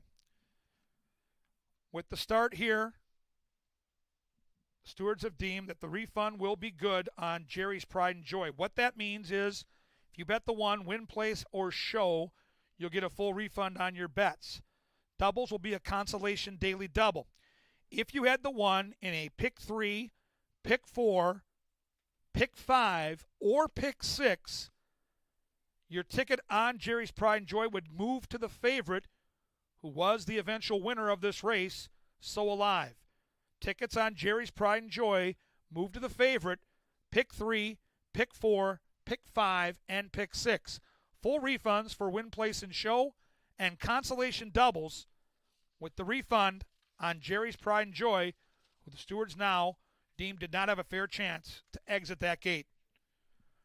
Race 8, soon to be official and cashable.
Fans, we are experiencing a tote delay as we recalculate now with the refund on the 1. It will be official. These numbers are good. It's just a matter of getting the calculation done with the favorite winning here. They're recalculating those payoffs. We will have them for you shortly. And quarter horse racing on deck, some 21 minutes away. Tote delay. But the race is official. Full refunds on that 1 horse. Jerry's Pride and Joy. Adjusted tickets in the pick 3, pick 4, pick 5, and pick 6. Soon to be official. Hang on to those tickets.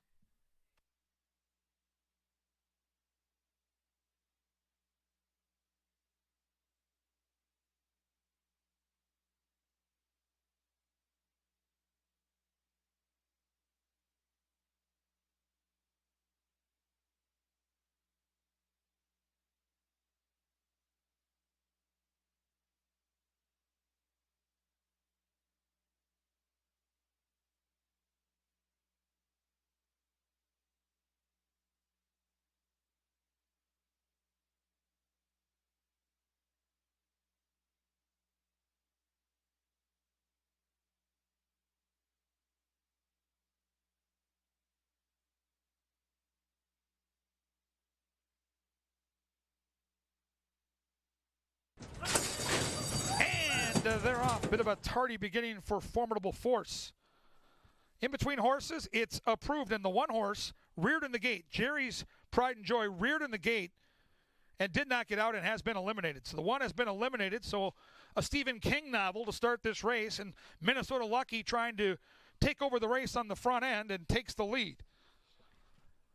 In second, we have approved, and then it's a big gap of 4 lengths back to Irish Major. Outside of that one is So Alive and Formidable Force.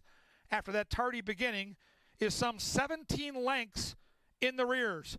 23 flat for Minnesota Lucky as he dictates terms, and Alonso Quinones has a comfortable 3-length lead over Approved. Approved is trying to track that one from second, and it's a big gap of 4 back to Irish Major.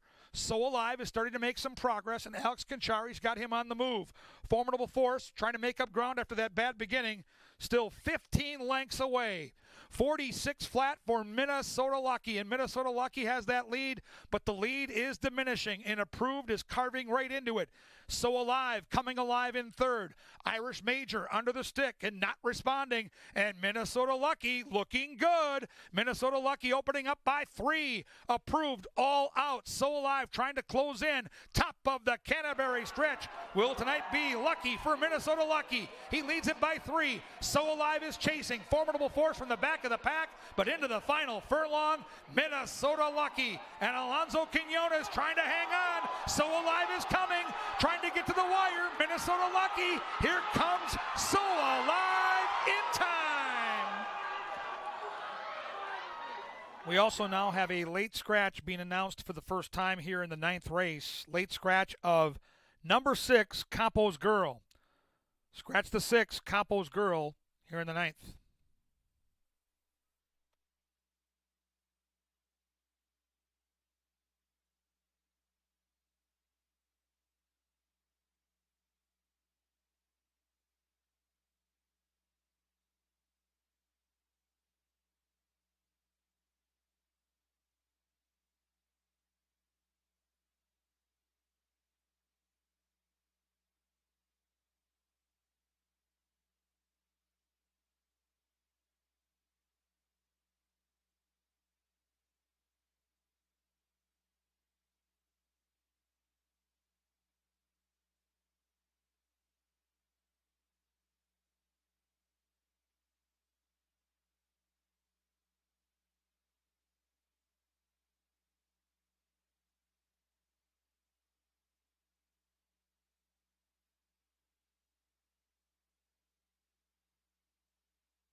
quarter horse time coming at you is the Dr. Dan Double coming up next. A field of 7 will go 330 yards in here. Do take out the 2 and the 6. The 2 and the 6 come out. Your rail runner is going to be Holly Jess is Sweet for Dan Chorsvik, a homebred for him. This 2-year-old filly has gone to the track 3 times. The best finish so far is a 6th place finish. 0 for 3, but still lightly raced and every right to continue to improve. They tried the 330 distance for the first time last time out. They'll go back again down on the inside. 7-2, taking some action, but not taking any action at all. It's Trippin' Guns. Vega getting the call for Brianna McDaniel in here. 1 career start, an 8th place finish, beaten by 5 lengths that day, but lightly raced. Still, only 1 career start. That was a learning experience for Trippin' Guns. Could improve in a big way today. The 4 is the Minnesota Moon. Now, I've talked to a lot of people around the track today.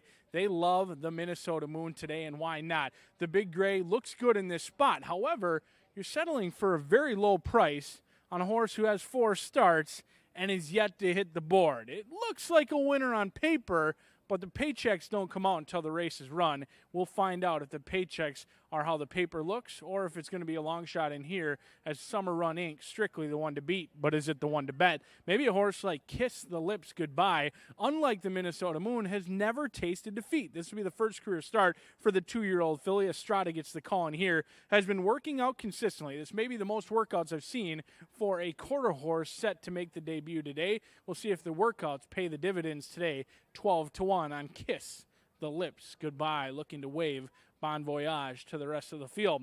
The 7 is Hot Item. Asher Murray sends this one out with Brianna McDaniel. Bred in Minnesota, the 2-year-old filly by Minnesota Guns gets pinion in the saddle for Brianna McDaniel. She's got the 2 as well as the 7 in here. Another first-time starter as Holly Jess Sweet, just a little bit. Just all good for Holly Jess Sweet. The 8 is Silver's Border Queen, Kelsey Haar, and Jerry Livingston in here. Another firster. You've got plenty of firsters in here as 5, 6, 7, and 8, all making their first career starts. 1, 3, and 4, all looking to use their experience to their advantage. Will the firsters on the outside win or those with experience on the inside win? We're going to find out when KG gives us a winner just 9 minutes away. Good luck.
Quarter horse racing kicks off in 10 minutes.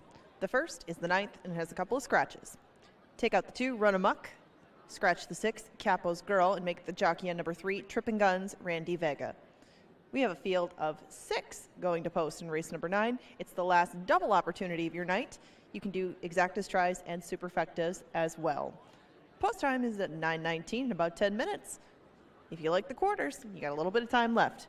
And 2 races to go on our Thursday card. Good luck.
The horses are approaching the starting gate.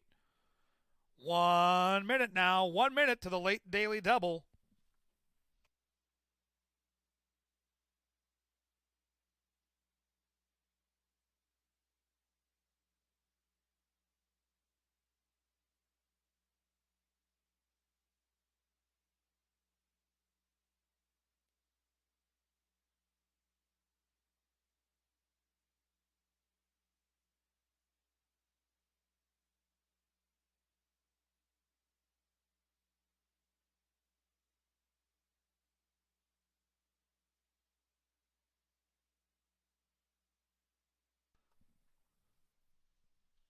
The horses have reached the starting gate. It is now post time. Post time for the 9th. Minnesota-bred maidens. Quarter horse dashing 330 yards. The hot favorite on the board is the 4, the Minnesota Moon, currently 4-5, racing under a Minnesota Moon. Holly Jess's Sweet has loaded. Trippin' Guns has moved in. Kiss These Lips Goodbye, next in line, debuting. The Big Gray is the Minnesota Moon, favored and moving in. Hot Items, second last. Silver's Border Queen completes this 6-horse field. Minnesota breds dashing 330, and here they are.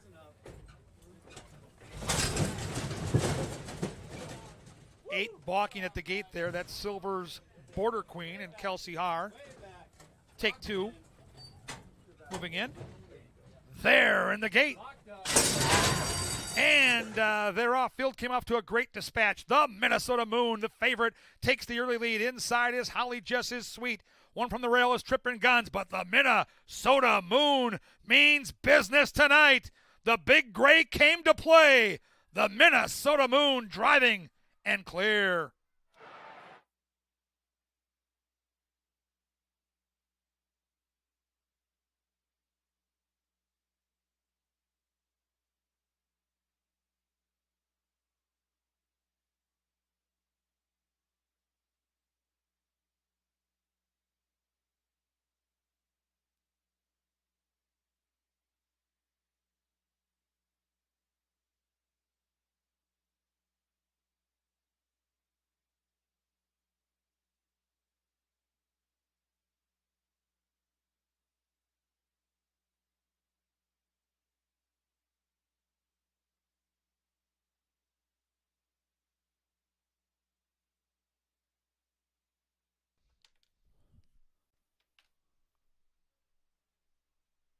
The 4, Minnesota Moon,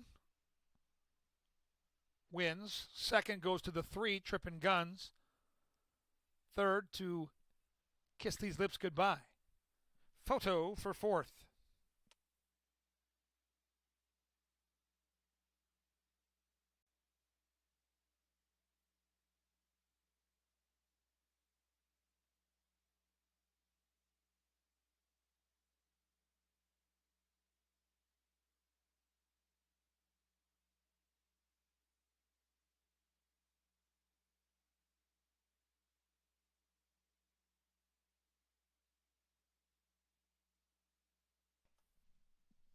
One to 5 winner here in the 9th, over a 14-1 and a 15-1. Waiting to fill out that superfecta with the photo for 4th. Hold those tickets.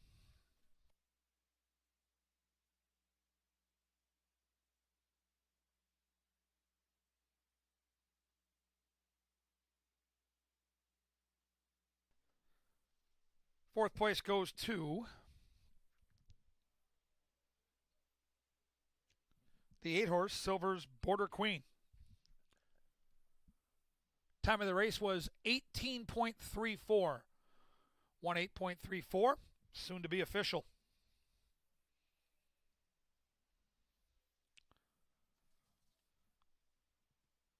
Fans, you can get an insider's look at what happens behind the scenes with a tour of the backside here at Canterbury Park. Let former jockey Mark Irving give you a true VIP experience. All you have to do is visit CanterburyParkEvents.com for more information. The hot trainer and jockey combination all summer with the quarter horses. Edwin Escobedo riding for Jason Olmstead. Strike again. $2.60 for your win ticket on that good-looking gray, the Minnesota Moon. Trifecta paid $23.20. 10-cent super, $13.24. The double, 3 and 4, paid $6.30. On deck will be the 10th. Quarter horse dash at 250 yards. There are no scratches or jockey changes in the lucky last. The Minnesota Moon is a gray 2-year-old gelding by Moon and the Eagle out of Eta Beta Zoom. Bred and owned by Summer Run Incorporated. What a season for these two. The trainer here winning race 9 is Jason Olmstead. And his go-to jockey once again wins this race, Edwin Escobedo. Congratulations to the connections of the Minnesota Moon. On deck, race 10, just 21 minutes away.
And their off-field came off to a great dispatch. The Minnesota Moon, the favorite, takes the early lead. Inside is Holly Just Is Sweet.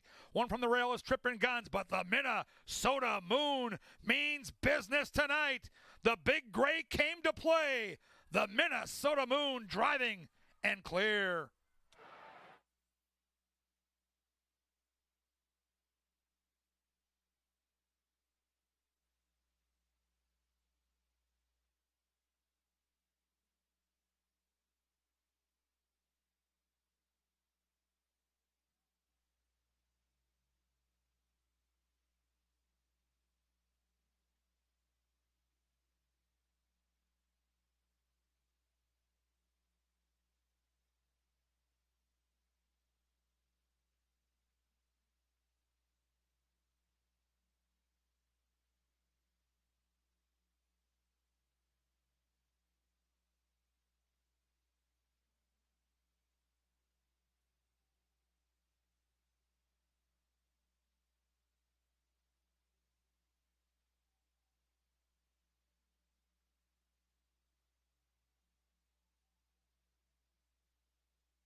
What a nice night of racing it was. Thoroughbred action, quarter horse action.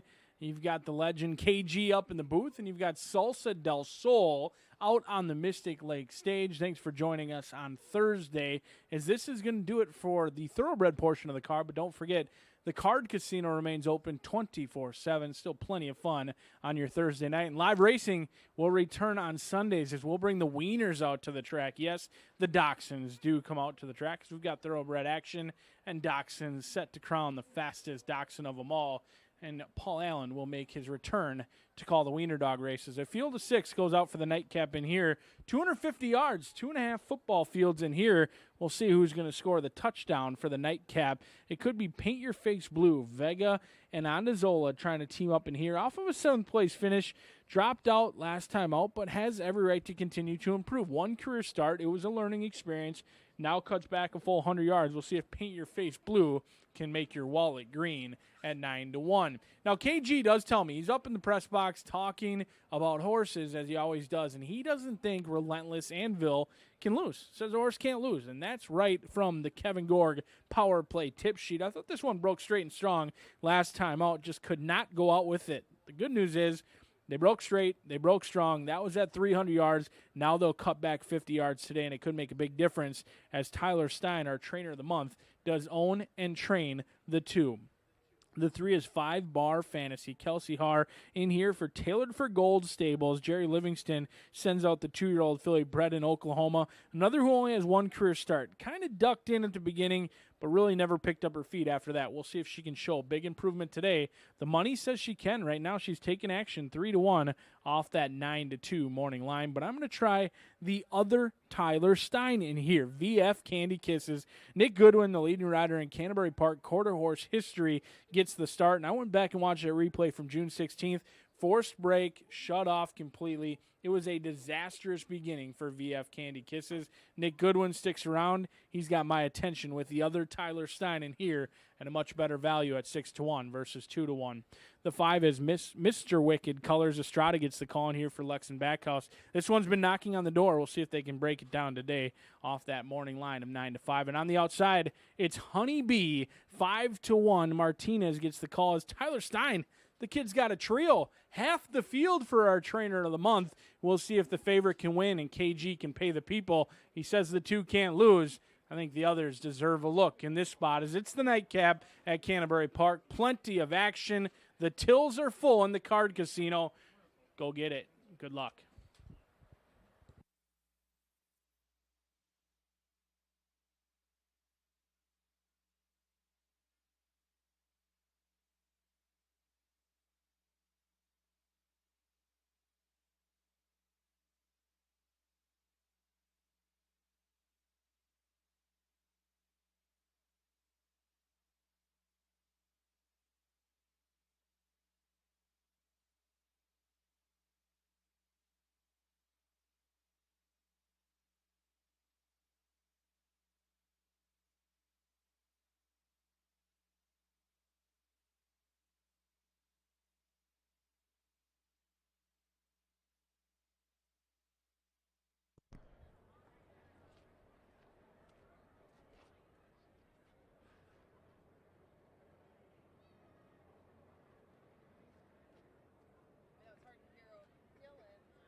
He finished with a flourish. Yes, Lynn Dykert with spotless work from start to finish.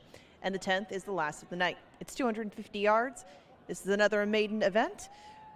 We actually don't have any changes in here, I mean, as far as jockeys or scratches go. Unfortunately for the 2 and for the 5, they've both been castrated since their last start. That's all I have to report. They're the 2 taking a lot of money right now, 8-5 on Relentless Anvil. I guess that's a no-lose proposition from your track announcer, Kevin Gorg, who has done an outstanding job tonight. And with 7 minutes to post, they are now making their way onto the track. I want to thank Salsa del Sol for excellent work as well tonight. Lots of great musical stylings out here at Canterbury Park. We have the bands and we have Lynn Dykert every Thursday. If you want to check out the lineup for the rest of the year, check out canterburypark.com. If you can come back and join us soon, we'll return on Sunday with some dogs at about 1 o'clock p.m. Good luck in the last. You got 6 minutes left to bet it.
And the horses are approaching the starting gate.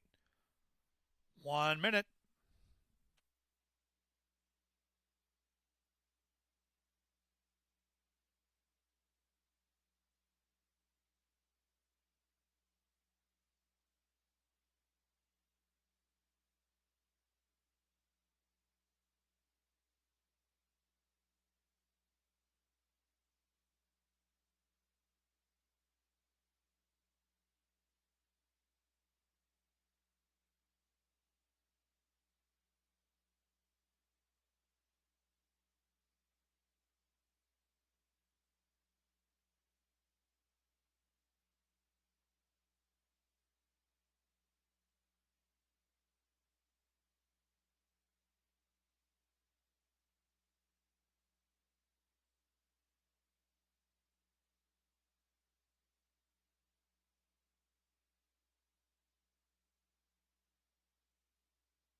And the horses have reached the starting gate. It is now post time. Post time for race 10. Quarter horse maidens dashing 250 yards. Relentless Anvil taking the late money, 7-5. Fargo Shipper, Mr. Wicked Colors, second choice, 5-2. Honeybee to the outside, Paint Your Face Blue loaded to the inside. So the bookenders have moved in line. Another gray favored here, Relentless Anvil. Balking here, first look at the gate. Now with some help from the assistant starters has moved in. VF Candy Kisses, another gray. 5-bar Fantasy and Kelsey Har moving in.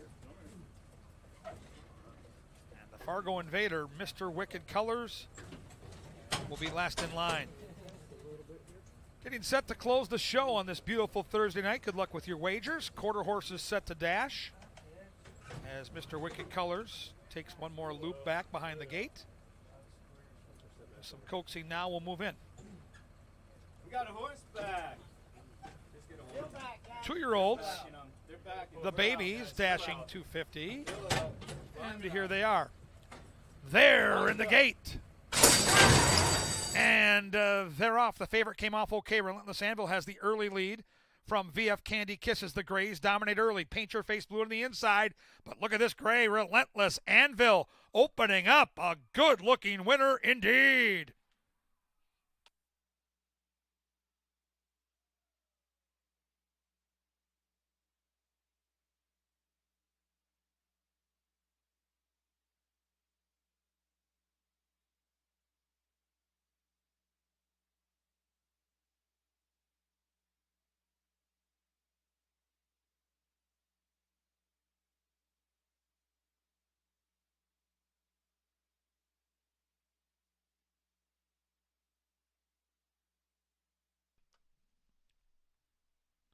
Finishing time on the board, 13.89. 2-horse, Relentless Anvil. Second, the 3, 5-bar Fantasy. Photo for the show.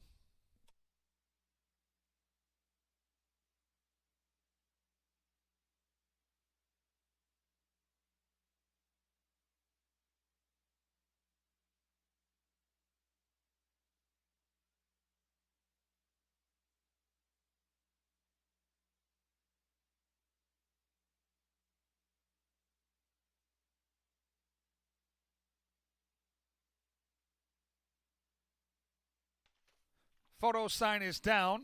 Trifecta finished up with the 4. VF Candy Kisses. 2, 3, 4, 5. Look at that. Count them up.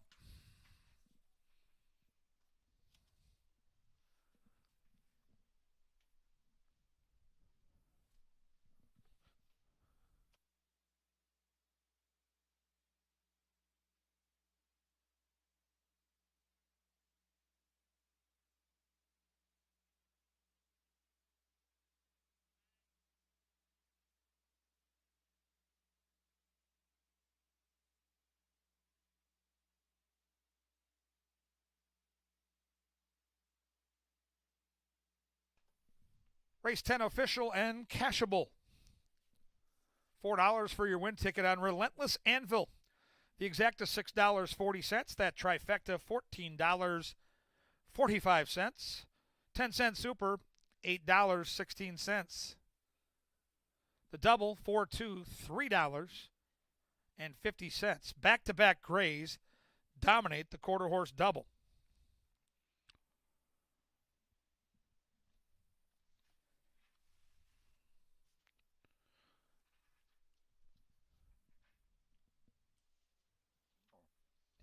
Pepsi Family Day Sunday will be our next live racing day.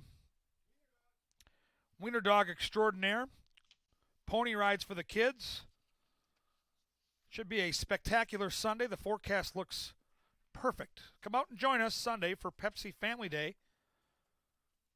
And we'll recalibrate for next week with Minnesota Made Stakes Night next Wednesday. $300,000 involved in 4 Minnesota bred stakes races for the Thoroughbreds. Another winner for the Stein gang. What a season trainer Tyler Stein is having. Now 9 wins from 33 starters. As this good-looking 2-year-old, Relentless Anvil, dominates in the 10th. Relentless Anvil is a 2-year-old gray colt by He's Relentless out of Separate Rooms. Foaled in Colorado. The winning owner is the winning trainer. It's Tyler Stein. And the winning jockey is David Pignon. Congratulations to the connections of Relentless Anvil. Ladies and gentlemen, thank you for joining us tonight. If you're on track, feel free to stay and play in our lovely card casino on the main level. We're dealing blackjack, poker, and so much more 24 hours, 7 days a week. Simulcasting action all weekend long here at Canterbury. Our race book second to none. Del Mar, Saratoga. This weekend, Arlington Park with all their great turf racing. Make plans to come out, play those horses in our horse book on the third level. We'll be back Sunday for live racing. Pepsi Family Day with the Wiener Dogs. When you do leave, we hope you drive home safely. We'll see you right back here at beautiful Canterbury Park. Good night.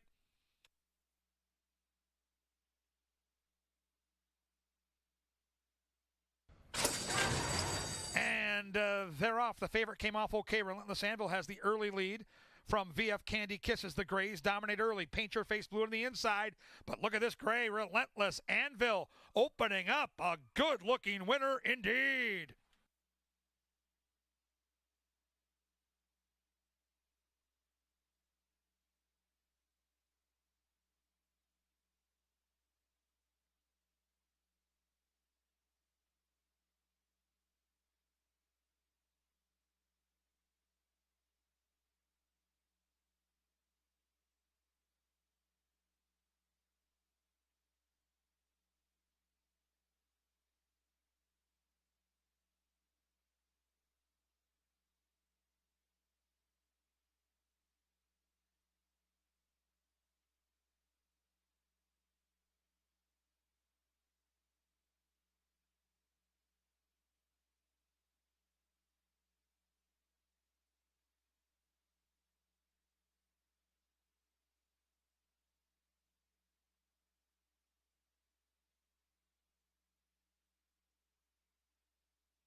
From VF